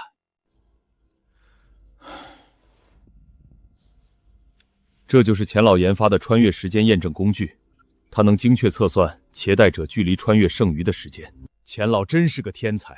由于人类现有的科技还无法直接操控希克斯铂样体，他另辟蹊径，通过监测人体内的希克斯场强变化，硬生生砸开了这扇大门。在长期监测我、李强和其他实验对象后，钱老不仅证实了希克斯场的存在，更建立了一套完整的数学模型来预测穿越时间，而且这套手环之间还能进行组网，通过实时数据比对，不断修正预测结果，精度可以达到 99.9%。只要将这个手环配发给全国民众，混乱爆发的可能性将被压制到最低点。8分11秒，看来我这把老骨头要比你先走一步去探探路啊！老钱真是100年难得一遇的天才，用自己的命换来了这把破局的钥匙。我们东国能有它，实乃国之大幸。这东西能量产吗？时间上来得及吗？报告，我已经初步调研过，产能完全跟得上。除了核心的立场感应模块，其他组件任何一家运动手环厂商都能代工生产。至于核心模块，钱老选用的都是成熟技术，生产线稍作调整就能立即投产。太好了，老何，你立刻去协调全国的生产企业，不惜一切代价，全力推进手环量产。我给你下个死命令，1周内要实现每10人1个手环的覆盖率，1个月内我要看到14亿东国人人手1个。首长，生产线没问题，但是这个立场感应模块需要大量使用滴漏元素，而且模块对于滴漏的纯度要求极高，稍有杂质就会严重影响测量的精度。这就意味着我们必须动用最高纯度的原生矿。请示是否要控制手环出口和氦元素的对外贸易？何部长，这个手环的生产工艺难吗？如果我们给它加上加密模块，能不能在一定程度上防止别国复制？恐怕很难。这个手环并没有用到特别复杂的技术，我们可以通过科学院给手环加上一层干扰性的伪装，但是能够起到多大的作用不敢保证。既然这样，那我们堂堂正正地把手环展示给全世界看。不过把氦元素列为国家特级战略物资，没有特批任何人不得出口，只要擅自将氦元素大量弄出国门，一律当作叛国，严惩不贷。你是说东国人现在正在全力制造一种很特殊的手环？是这样的，没错，阁下，你看，这是我们通过特殊渠道弄来的照片。东国人把这个东西看得很紧，差不多全程都是军管状态。我们好不容易才弄到了一张照片，至于实物，实在是无能为力。这到底是个什么东西？据说东国人说是应对危机的关键，我们已经让国家实验室进行分析了，可是在没有实物的前提下，无法得出结论。立刻去查，查清楚，不惜一切代价，命令军队集结，再一次向着东国施压，告诉那些将军们，上一次输给东国已经让我们非常被动了，这一次即便是付出再大的代价，也绝不能后退。是，阁下。阁下，东国人又发公告了，全球直播。所有正在观看本次直播的各国政要、普通民众们，我是东国科学院博士。今天我是来向大家介绍一样东西的，相信各国，尤其是那几个国家对这东西一定不会陌生。想必手环的照片已经出现在你们各国首脑的面前了，不用怀疑，那是我们特意泄露出去的。我现在就向你们介绍手环的秘密，以及我们东国所预言的危机到底是什么。我们通过那段代码知道了全蓝星的人类都将在60天后的6月15日0点，分3年时间随机穿越到异界。不知这是不是高级文明对我们人类开的玩笑？我们也无从查证。但是代码中清楚提到了，只有最强的文明才能幸存下来。最近，在我国钱院士的主导下，我们终于找到了穿越可能发生的证据，那就是这个手环。钱博士发现了传说中的希克斯玻色体，这个人类只是猜测的东西，目前正凭空出现在我们每一个人的体内，不过增长的幅度不一样。我们怀疑，当这个粒子的浓度达到一定程度，形成特殊立场的时候，就是穿越开始的时间。直播结束后，我国将会无偿提供一批手环给各国。不过，由于工艺复杂，加上材料关缺，这一批手环的数量不会太多。另外，我们通过研究还了解了一部分穿越的规则，这些将会共享给各国。最后，有请我国中枢向世界各国发表讲话。东国告全球各国书：当全球危机即将到来之时，东国选择将生死攸关的情报公之于众。我们不要赞美，不求回报，只愿人类文明的火种能够延续。但若有人胆敢在这存亡之际背后拖后腿，甚至捅刀，勿谓言之不预也。报告，第一批合计500万手环已经分发到各大驻防单位，正在通过手环进行全军比对，以确定穿越时间。一旦穿越时间全部确认，我们就会立刻启动神塔玉泽的门神计划的人员挑选，全军将在今天内确认完顺序，届时就可以进行下一步的选拔，预计将在1个月内全部完成。很好，神荼小队必须是尖兵中的尖兵，他们将担负起扫清障碍、聚合民众、探明地图的责任，他们将挡在亿万普通东国人的前面，为他们抵御危险。只有最无畏的战士才能胜任。你作为负责人，预拔小队的选拔也必须严格要求，他们是运送至关重要的设备和资源保障，重装备、量子计算机、基因库、农业种子、工业设备，每一样都至关重要，关乎东国在异世界的存续。是。我说老李，我怎么就觉得这什么穿越不太对头啊？不对头？说来听听。对啊，算是我军人的直觉吧，我总感觉这些穿越的规则充满了恶意。你看啊，先说这穿越突然开始的问题，要不是你，恐怕我们一直要到穿越真的出现才能反应过来，那不就直接炸了？什么都不知道，就看到周围的人一个接一个的消失，又没个说明啥的，鬼知道是什么情况啊！而且那随机穿越更是扯淡，怎么看都像是为了深化矛盾增加难度，就好像背后黑手很怕我们联合起来一样。老李，你都经历过一次了，一定深有感触吧？老李，你说是不是真有什么外星人在操作这一切啊？就像是现在我们网络上常见的那些什么电子斗蛐蛐和赛博宠物，就是为了看我们人类的笑话。王虎，你的这些猜测，我们那时候也都有人提出来过。只是就算是知道了真相又能怎么样？我们有掀桌子的本钱吗？眼下最要紧的是先活下去，度过眼前的难关。至于其他的账，等站稳脚跟，咱们慢慢算。李强，请带好面前那枚特制的手环，然后配合我们完成接下来的测试。希克斯波听子立场形象化成功，开始第2阶段测试，请背上一旁的标准战术背包。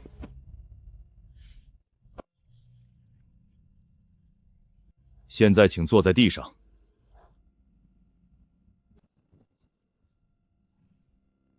和上次一样，携带物品必须保持站立姿态，一旦坐下就会被排除。而且看样子这个站起来的判断必须是保持站着的姿势，并不是能站起来就行。有些刻板啊，不像是智能化很高的样子。请背上另一个背包。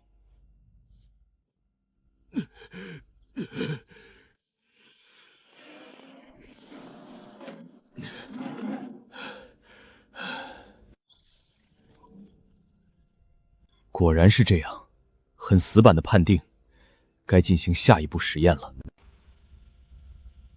李强，请按顺序接触那些模型，保持接触状态。和预期一样，只能覆盖直接接触的主体结构和处于结构内的东西，外部的东西会被排除。李指挥，要不要试试真实建筑？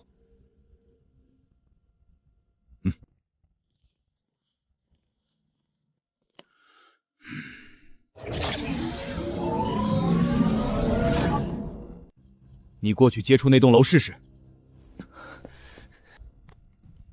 看来我们上次对于穿越携带物资所总结出来的经验，大部分是对的。原来只是猜测，现在总算是有了实际验证。好了，可以结束了。李顾问，这应该就是穿越能够携带物资的原因了。还是西格斯立场，现在我们能够具现立场的存在，完全可以保证每一份物资的携带都不出任何问题。我这就回去改进手环，最多5天就能做出自带扫描显示的特殊手环，到时候就可以分配给咱们的战士。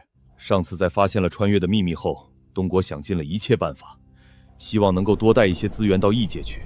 可是携带规则全凭猜测，并不是每一样东西都能完整的带走的，这也导致大量关键性物资丢失，很长一段时间都无法再建工业。可惜了，这个希克斯波因子立场，我们最多只能做到观察，没办法进行任何干涉。要不我们就会更有把握。现在已经很不错了，能够做到这一步，后续的很多安排才有成功的机会。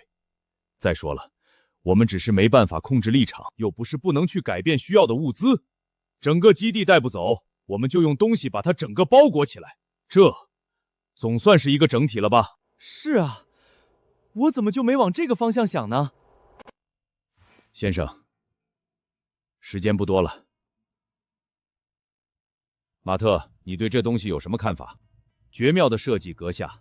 造出它的科学家是个天才，针对一个依靠人类现有的科技无法发现和控制的粒子，通过另一个途径来设计出感应它的立场的办法。这个思路实在是无与伦比。我没问你这个，是说这东西到底可不可靠？东国人说的到底是不是真的？阁下，我很难向你做出保证，毕竟这一切都有些超出常理。我唯一能够向你保证的就是，如果真的有上帝粒子存在，那么它就一定是这个手环所观测到的那些。你的意思就是东国人说的是真话？有那个可能？难道不可能是那些东国人在骗人吗？他们只不过是发现了一种早就存在的粒子，做了个莫名其妙的手环来欺骗全世界。这不可能，而且没有任何意义。拿到手环后，我们做了很多测试，除了人类，其他任何动物体内都没有这种立场出现，而且它只存在活体体内。您懂我的意思吧？只有活人才有，那些哪怕只死了几分钟的死人体内都没有丝毫这个立场的踪迹。更夸张的是，我们还专门找了一个病危的病人，他最多还能活3个星期，在他的体内，我们也找不到这种立场。如果这不是高维文明的手段，那我就只能认为是上帝显灵了。该死的，只有400多天了吗？我们对于那个穿越研究到了什么程度？有没有办法阻止穿越？很抱歉，阁下，我们根本一无所知。而从这个凭空出现的上帝粒子来看，我们也不可能阻止。它高出我们的科技水准太多了。阁下，与其考虑这些，还不如像东国人那样准备起来，毕竟那样还能有些希望，不是吗？东国人给了我们多少手环？1000枚。我们需要多少时间可以完成全国的测算？不知道。按照现在的效率，至少半年的时间。为什么要这么久？东国人可是在1周内完成了初步测算。阁下，我们的手环数量根本不够，而且我们没办法像东国那样将手环放在人员密集的地方自行测算，必须通过军队护送，这样严重影响了效率。此外，还有很多民众根本不愿意接受手环的测算，他们甚至一有机会就会去破坏手环。为什么？按照他们的说法，这是上帝给予的试炼，擅自去干预是要下地狱的。这些该死的蠢货，立刻开始手环的破解和复制。1周内我要看到10万个我们自己生产的手环。阁下，这个恐怕还是做不到。为什么？别说你们破解不了东国人的加密，你们可是蓝星最强的科学团体，拥有最好的设备。我不是那个意思，阁下，这个手环根本没有加密，使用的工艺也并不复杂，我们现在就可在国内生产它。问题是我们没有足够的材料，制造这个手环需要高纯度的笛，国内根本没有。我们一直都是向东国人进口笛，现在他们禁止出口了。又是这个该死的稀土，该死的笛，该死的东国人。阁下，抱歉打扰您。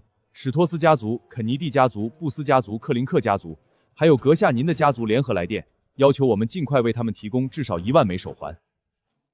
1万枚？他们以为这是圣诞节的糖果吗？告诉他们，现在全国连1000枚都凑不齐。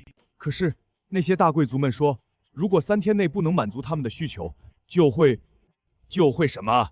就会公开抵制您的一切方案，任何事情都不会配合。世界都要毁灭了，这个世界都要毁灭了！这群蠢货还在想着政治游戏。阁下息怒，其实我们还是有办法可以弄到一批手环的。什么办法？东国人把东西看得很紧，有这么一批手环，他们并没有在东国人的看管之下。不是还有很多国家的手环是通过我们的飞机转运的吗？东国人只是把东西放到港口就不管了，我们完全可以。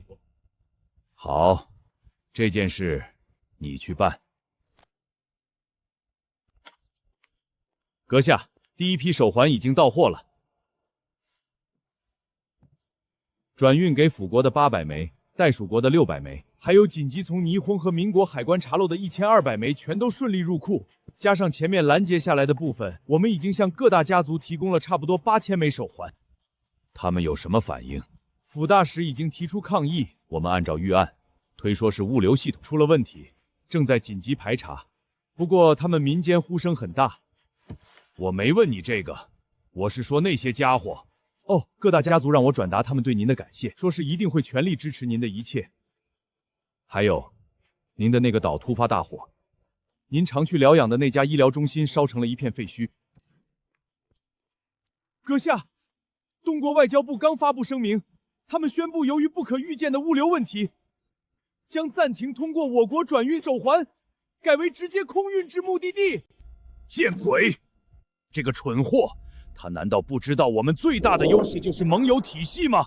东国刚刚宣布启动全球互助计划，承诺向所有发展中国家直接空运手环。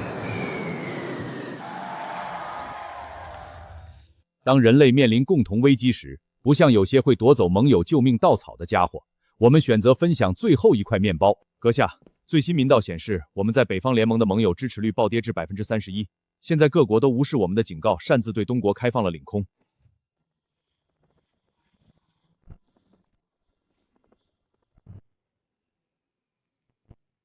哈哈哈哈！不知道向英家后悔了没有？哼，算了，不说这个了。现在最重要的事情是搞好我们自己的大封装计划。也不知道这个计划能不能行得通，应该没问题。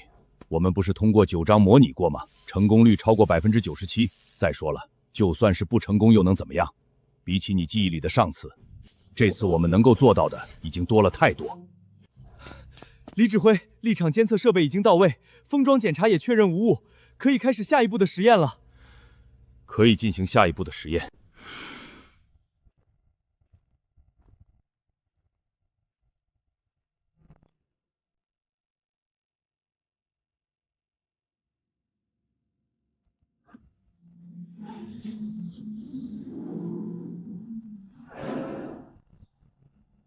实验成功，封装计划有效。太好了，云叔，这意味着我们的选择权成倍增加，能把设备带过去，在那边重建生产线根本不是问题。丁参谋长，别高兴得太早，后续的安装调试、人员培训、原料供给，每一个环节都是难关。更何况，我们现在无法确定穿越过去的地点，万一出现在荒壤烟的地方，或是极度无危险的位置，也不是不可能的事情。你小子啊，就是想太多，这东西就是核心，凡是它出现的地方，即是我东国领域。现在去发通告吧，告诉他老人家，封装计划实验圆满成功。既然人到齐了，我们现在就先开会。云叔和丁参谋长傍晚才能赶回来，就先不等他们了。我们先进行初步的讨论。你们对这个封装计划有什么看法？很不错的计划，能够大大提升我们在异界的实力和生存能力，但是需要计划好封装的顺序和数量，不能因为这个影响了这边的生产生活。毕竟虽然还有不到50天就要开始穿越，但是大部分同胞还要在这里生活近3年啊。我的意见和他差不多，我们社科院立即通过9章建立大模型，找到能在两者之间取得平衡的方法。不过我们一旦开始大封装计划，英家那边会不会有什么变动？毕竟这个计划规模太大，根本不可能隐瞒的。呵呵，这个你就放心吧。通过这一次的手环事件，英家现在已经是声名狼藉。虽说他们一贯不在乎这个，但是起码短时间内没那个精力来干涉我。我在这里跟你们先交个底。在指挥部的示意下，我们通过各种途径暗中向着英家和其他各国输出了超过20万枚手环。这些手环大部分都留下各国世家政要和富豪手里，他们才是真正能够把持那些国家政策的人。对啊，手环算是给他们的一道保命幡，只要他们觉得自己安全了，就可能不会与我们鱼死网破。我们还会在暗中向他们提供更多的手环和其他适当的资料，保证他们不会急眼，还能换回不少东西。前不久，我们还用5000枚手环在大麦谷管到了一整套最新的光刻机系统，正暗中运往国内。现在各国都不和英家一条心，大规模人类内战应该不会发生。李总指挥，这是自移山计划开始2天截止现在的情况反馈。想不到2天不到的时间，超过200万人报名参与移山计划。如今移山计划的1200个1期目标已经全部分配完毕，预计将在1个月完成封装。我知道了，秦野，你知道为什么我们的祖先能修建万里长城吗？因为团结？不，是因为他们相信自己正在做一件足以改变未来的事，将危险隔离在外面，让自己的后代可以生活在安宁当中。我们也在做同样的事。移山计划和我们当前所做的一切，就是为能在异界让我们的后代可以活下去，所以他们甘愿这么做。我们东国从来不会缺少这样的人，把一切责任都扛在自己的身上。通知下去，一切按照计划进行。是。云中啊，告诉你个好消息。什么好事情？有位建筑工人给我们提供了一个新的施工办法。经过9章的模拟演算，能够提高超过10%的施工效率，还能有效提高安全系数。真的？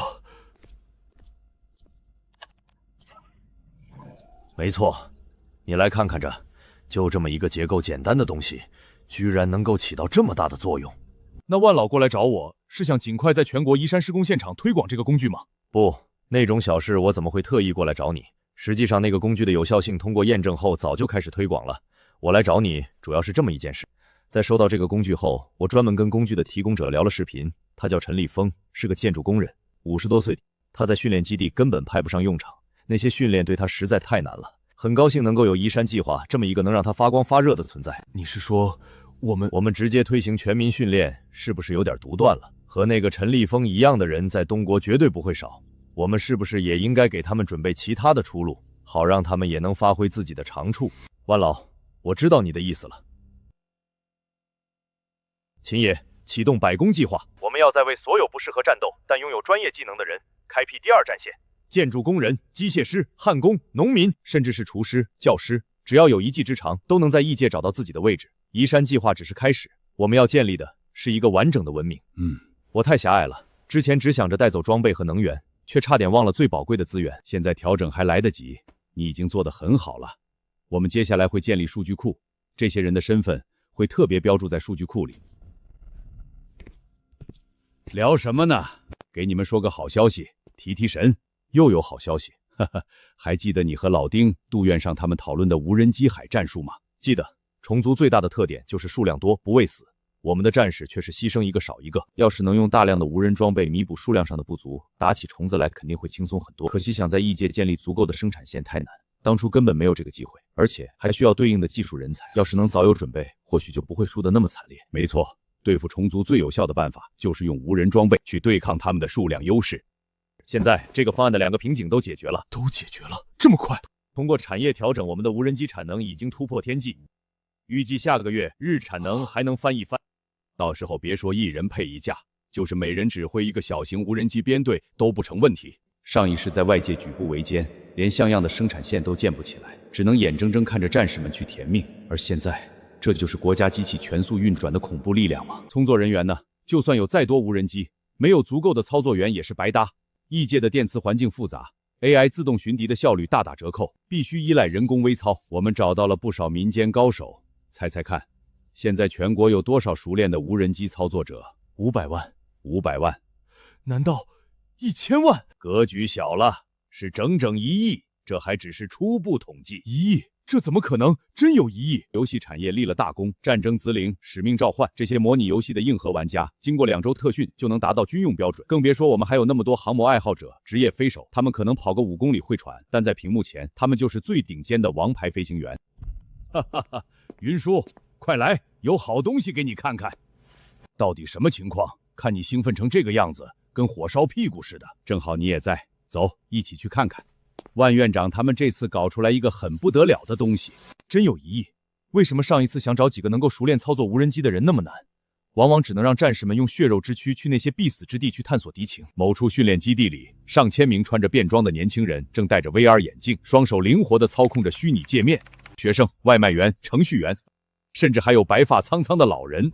游戏产业立了大功，战争盘旋，使命召唤。这些模拟游戏的硬核玩家，经过2周特训就能达到军用标准，更别说还有那么多航模爱好者、职业飞手。云叔，快来，有好东西给你看看。老丁，你这风风火火的是要做什么啊？老朱你也在啊？什么叫做我也在？我一直都在这里的好不好？到底什么情况？看你兴奋成这个样子，跟火烧屁股似的。正好你也在，走，一起去看看万院长他们这次搞出来一个很不错的东西。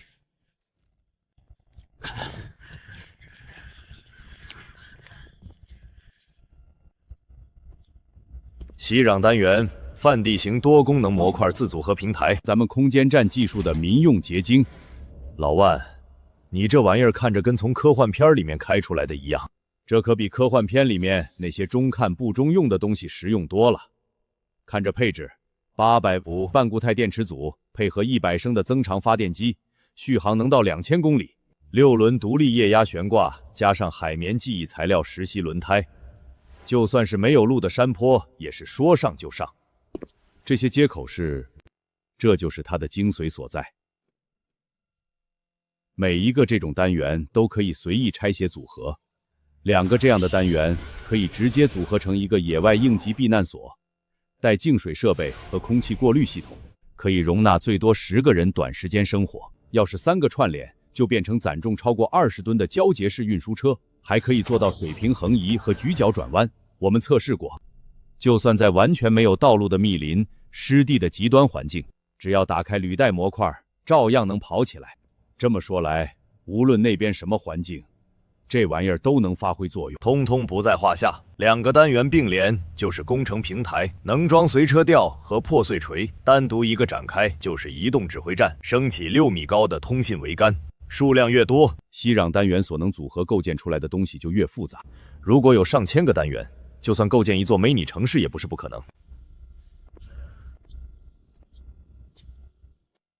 有了这东西，我们可以很快就在异界站稳脚步，初期生活率又能提高不少。李指挥，鹰家第3、第7、第9三大舰队再次共同逼近东国海域。丁参谋长，请你立刻前往应急指挥中心。走，去指挥中心。他们这是在最后试探。根据情报，鹰家国内已经乱成一团，大统领支持率跌破20%，只能通过军事冒险转移矛盾。这次他们来的倒是不少，不光是鹰家的3个舰队，尤其是袋鼠州，算得上是全军出动。按照我们内线得到的消息，这次他们主要目的是施压，理论上并不会加剧力度，只是想要借此让我们满足他们的要求。他们未免想的也太美了。他们根本就想象不到，当我们进入总动员状态，当整个东国全体上下齐心协力，能爆发出什么样的力量。正好就拿他们试试手。命令玄海舰队前出至公海，展开无人机群，好好检验一下训练成果。启动燧人系统，构建封闭式无人机群共感网络协议，防止他们进行干扰。这次我们不会再有任何克制。长官，东国的无人机海正在逼近，目测数量超过10万架，全部配备重火力模块。我们尝试着干扰他们，可是却没有任何效果。怀疑这些无人机使用了特殊通讯协议。指挥官，辅国舰队正在转向，他们要逃了。汉斯，袁伟他们的舰队也在后退。这些不靠谱的家伙，胆小鬼！通告全军，所有近防炮做好开火准备，所有舰载机立即起飞，让霓虹和民国舰队往前，充当先头部队。所有驱逐舰把鱼叉都给我射出去，就瞄准那些信号最密集的地方，那里一定就是无人机母舰，开火！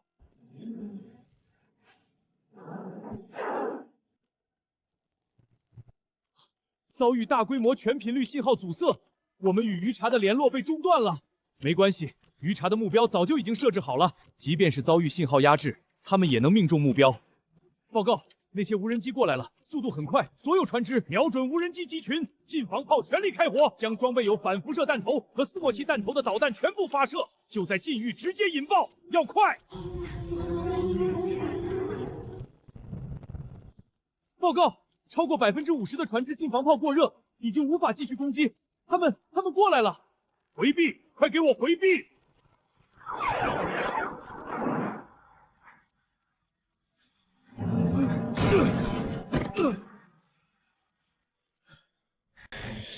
船体遭遇攻击，船体遭遇攻击，飞行甲板全部损坏，左舷破损，我们失去了30%的动力，舰载机阻拦扫全部损坏，飞机无法降落了。兰德舰进水，发出求救信号。布莱特舰失去战斗能力，申请退出作战海域。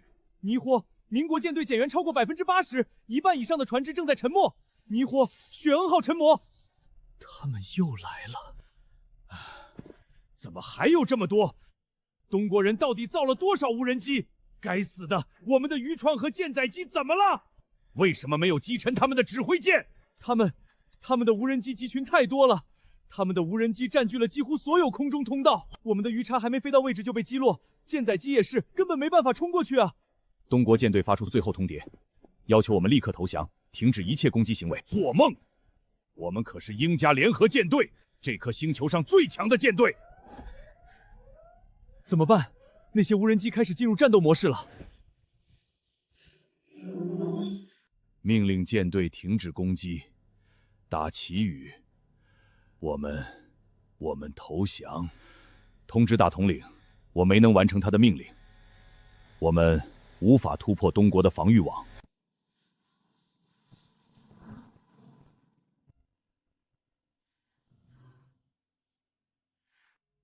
这就赢了？对手可是英家，他们那支纵横全球几十年的最强联合舰队，是我们准备了多少年的头号对手。赢了不是很正常吗？我们做了那么多的准备，还集中了前所未有的力量，想打赢我们，那不是做梦。看来我们的准备比想象中更充分。这下好了，穿越前的最后一块绊脚石也被踢开了。吃了这么大的亏，这些家伙应该会老实几天。我们可以全力备战即将开始的异界穿越了。一想到刚才消耗掉的那些无人机群就这么浪费在无谓的战斗中，我就心疼。现在还得尽快把这些缺口给弥补回来。这可不是无谓的战斗啊！以英家的一贯德行，这一战几乎是必然发生的。只有现在的消耗已经非常不错。我当然知道这一战是必须的，我只是有点心有不甘罢了。还好，总算是都结束了。不，这才是开始。立刻启动东风预案，让所有海外办事人员做好撤离准备，同时通知各战区做好战斗准备，不怕1万，就怕万一。最新情报，英加大统领宣布辞职，英加国会启动紧急状态法。另外，超过27个国家已通过秘密渠道请求与我们对话。看来我们的无人机表演效果不错，这次回去我一定推动双方达成合作。红星联邦未来3年的资源，除了自身需要的部分外，将会全部供应到东国。希望东国能够提供足够的手环和工业品的支持。尊敬的代表，请代我向贵国的大总统问好，就说我本人和我们东国非常愿意和你们达成深度合作，一定希望在异界我们能成为邻居。我们的新任最高指挥官让我给您私下带个话，说向东国道歉，保证未来不会再发生同样的问题。麻烦您也帮我向贵国新任的最高指挥官带句话，说我接受他的道歉。我非常期望和平，我们可以互相帮助，共同建设和面对困难，为了我们和谐的生存环境而战。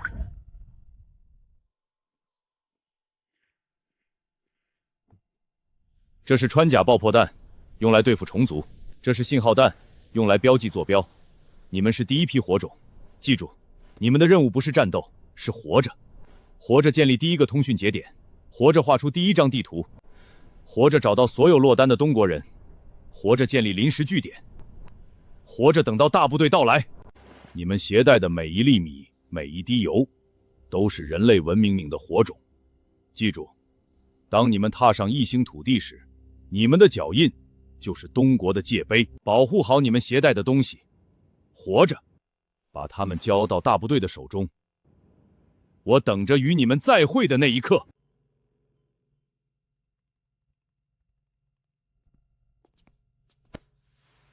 怎么，到现在反而紧张起来了？放心吧，没事的，我们能做的都已经做了，一定没有问题。可是，要是我的记忆真的有问题，穿越不会发生，那样，那样不是更好吗？要是真的不会发生，我们能少牺牲多少人？那是好事啊！难道你还怕因为弄错了有人骂你不成？放心吧，我们跟你一起扛。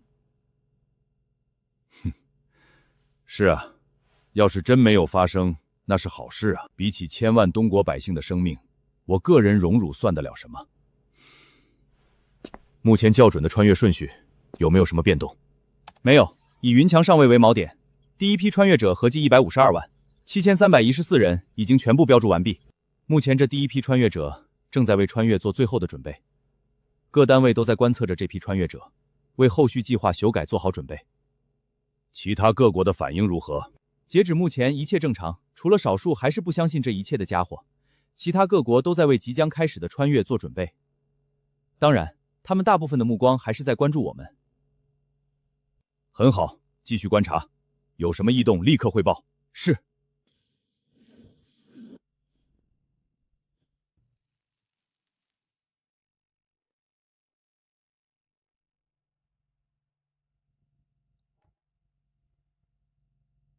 还有不到30分钟，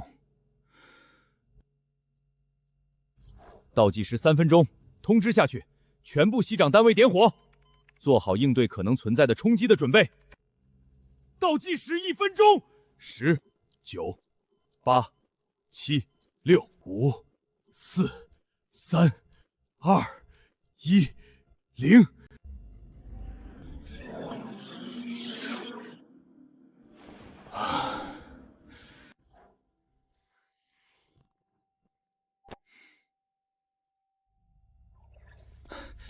李指挥，国内第一批穿越数据汇总完毕。神塔和玉书小队呢？全员安全穿越。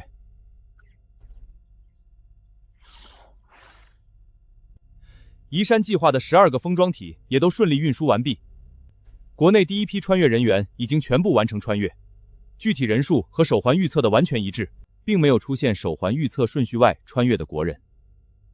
根据我们的观察，所有穿越人员基本都是在15日0点0分的瞬间消失的，基本没有任何时间差距。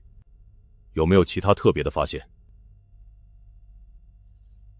我们发现了希克斯波原子力场的爆发，可是一瞬间就消失了，无法进行任何后续观察。看样子目前还算顺利。各地有没有出现异常情况？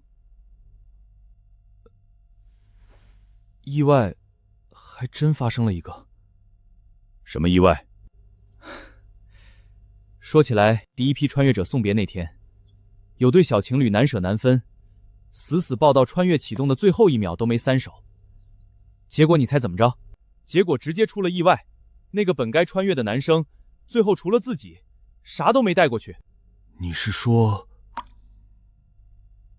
对，和你想的一样，他准备的所有物资装备，连身上全套衣服都留在了姑娘怀里，自己光溜溜的穿过去了。好你个老秦，都会开这种玩笑了。我这不是看这里的气氛过于沉重了吗？调节一下气氛。其实也不算是玩笑，真有一对情侣，不过不是东国人，是在辅国那边。男方确实留下衣物，光溜溜的穿越了，女方抱着男方的衣物，完全搞不懂发生了什么。技术部门那边怎么说？我们的技术部门猜测，在穿越发生的瞬间，2个纠缠的希格斯场产生了类似量子纠缠的波动，导致男性穿越者所有非生动起附属物都被剥离。看来波色子立场之间的互相干扰比我们预想的还要夸张。立刻通知技术部门，所有后续穿越者必须保持3米以上安全距离。预列小队的装备要加装场稳定器。明白。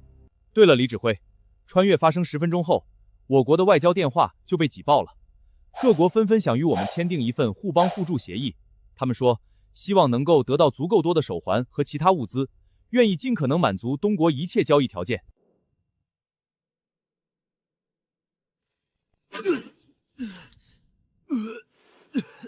靠，这就是穿越的感觉吗？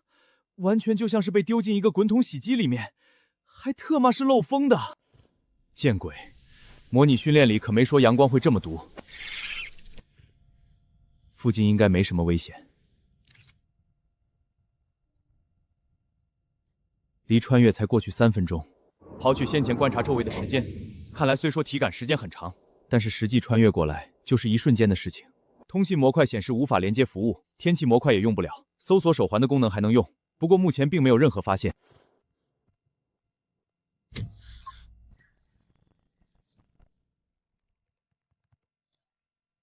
看编号，这3个手环主人都是普通人，并不是士兵。喂，能听到声音吗？你那边发生了什么？不好，这人遇到了危险。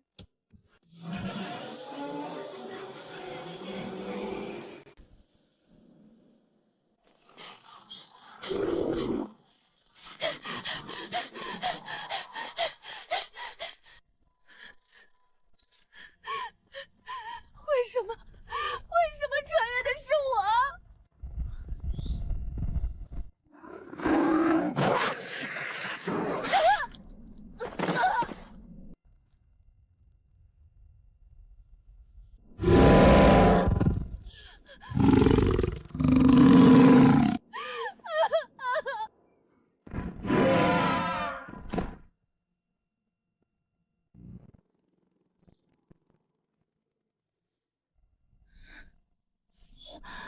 我还活着。这里是东国陆军所属神坛小队，坚持住，同志，支援马上就到。都我个人。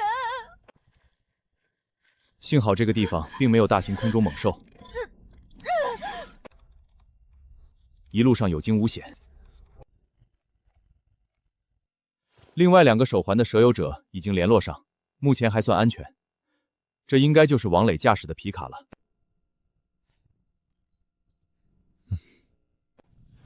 兄弟，我接到人了，这小子运气不错，掉在灌木丛里只擦破点皮。先停在那里，不要移动。我现在给你重新规划一条路线出来。你附近有怪物吗？如果按照原来的路线前进，你们会正面撞上他们。嘿嘿，放心吧，兄弟，我老王的车技那是杠杠的，更何况还有国家给配备的这东西。你就按照这个路线过来，路上小心点儿。第一批探空气球的搜索范围已经扩散到200公里以外，差不多接近燧人1号能够控制的一半。现在分成2批，一批气球继续向外探索，另一批需要原路返回，进一步扫描具体情况。可惜半径200公里的面积还是太小。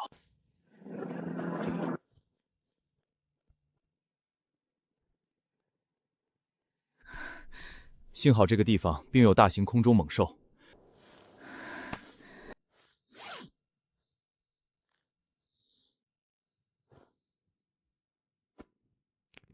给你。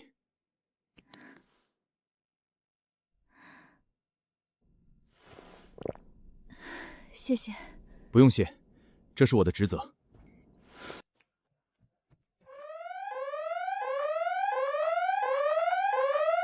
该死！王磊，立刻转向！你右侧3点钟方向有大型生物接近。啥？兄弟，什么情况？啥大型生物？不要管这些，立即调整路线。王磊，立即停车，启动封闭模式。那家伙速度太快，你甩不掉他。来不及了，快！兄弟，这不要犹豫，快来不及了！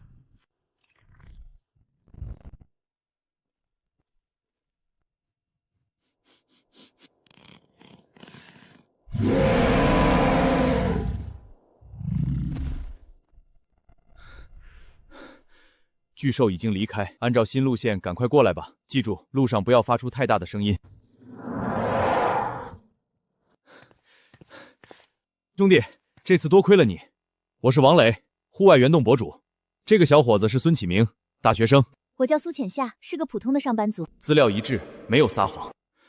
这里是东国驻异界1号临时据点，我代表东国军人欢迎你们的加入。您说，我们听着。我也没问题。我也没问题。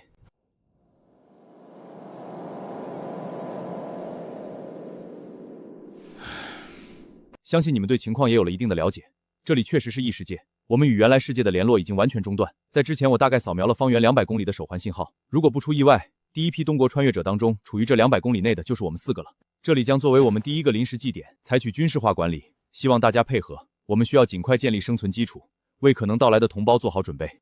我没问题，当兵的大兄弟，这地儿你专业，听你的。我也没问题。我也没问题。很好，那就动起来。王磊，现在去把你的皮卡车的太阳能电池板全部展开，我们要确保它电量充足。此外，这里所有的太阳能电池板都交由你照顾，务必保证它们的状态完好，这可是我们的生命线。没问题，兄弟，伺候机器我在行。孙启明，无人机或者探空气球会操作吧？会，我本来就会一点，还在训练基地加强过培训。很好。那我给你一批探空气球的操作权限，请你操作着它们将周围的环境全部筛查一遍，所有特殊的地形、动物、植物全部做好记录，没问题吧？没有。至于你有伤，就协助孙启明做记录吧，尤其是那些可以食用的动植物，一定要着重标注出来。那个李长官，不要叫我长官，叫我同志或者直接称呼名字就好。那么我就叫你教官吧，正好你和我们在基地训练时的教官差不多年龄。李教官。你是说这方圆200公里就只有我们4个？没错，我扫描了方圆200公里所有手环的信号，只有你们3个的反应。我记得公告说了，第一批穿越者占人类总数1/1000的样子，这200公里才4个人。如果真的是随机的，那么这里的面积恐怕会是一个相当夸张的地步。你认为这里会有多大？如果真的是完全随机，那么分布在每一个区域的人数都应该是差不多的。李教官。这里还有其他人吗？有，而且还不少。这是我前面扫描时发现的，因为距离较远，就没有多做理会。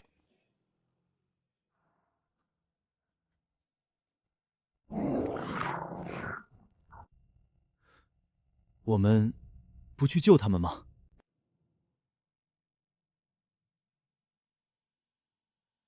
以我们现在的力量，连自保都勉强。我的首要职责是保护东国同胞。活下去，才有资格谈救助他人。教官，目前发现其他国家的人数大概有多少？这个就不好判断了。我只是大概扫描了周围的情况，他们没带手环，不能与系统组网，无法精确扫描。但从零星观察来看，密度应该与我们差不多。这样的话，这里的整体面积至少是蓝星的2到3倍。不过数据只有一次，很难保证不是个例。我需要更多的数据。更多数据吗？快了。还有不到12个小时，第2波穿越者就要过来了。这里的时间流速与蓝星相近，但昼夜却完全颠倒。按照时间来看，此时蓝星已经入夜，而异界的朝阳才刚刚升起。孙启明、苏浅夏，汇报情况。在东北方向15公里处发现了一条河流，水质清澈见底。气球观测到多种动物在岸边饮水，河水应该可以饮用。不过河岸发现多处大型动物足迹，足有脸盆大小。暂时无法判断危险性，水源很重要。我们的食物还算充足，但是饮用水并不多。能请你和王磊一起开皮卡过去看看吗？抱歉，我不能随便离开。当然没有问题，我们这就出发。没问题，兄弟。注意安全，我会用无人机掩护。另外，水不要直接饮用。电池情况如何？没问题，目前电量还有80%，足够我们往返了。记住。取水是次要的，安全第一。如果发现异常，立刻撤退。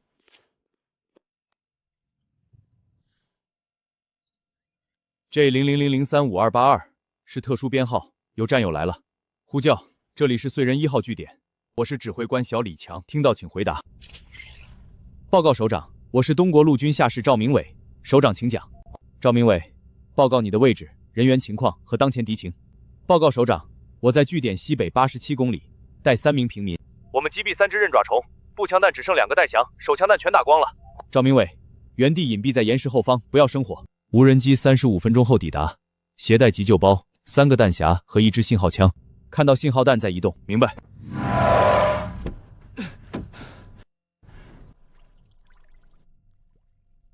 水没问题。王哥，你看这个。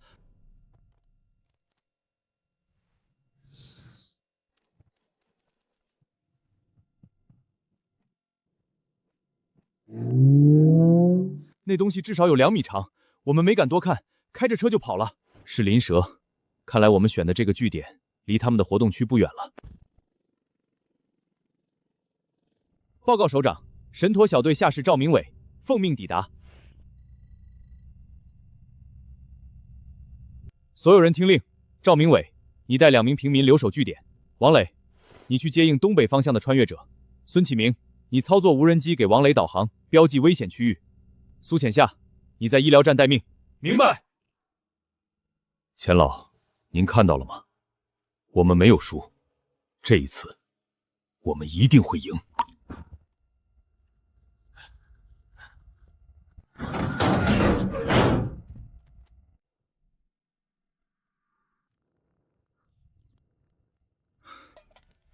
今天是我们在异界的第1天，未来的日子只会比今天更难。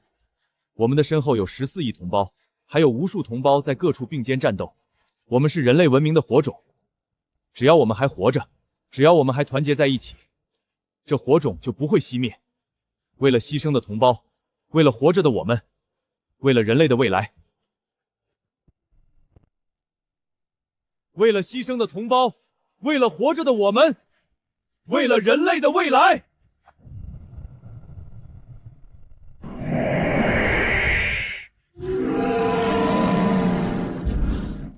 首长，有情况。没关系，我们已经准备好了。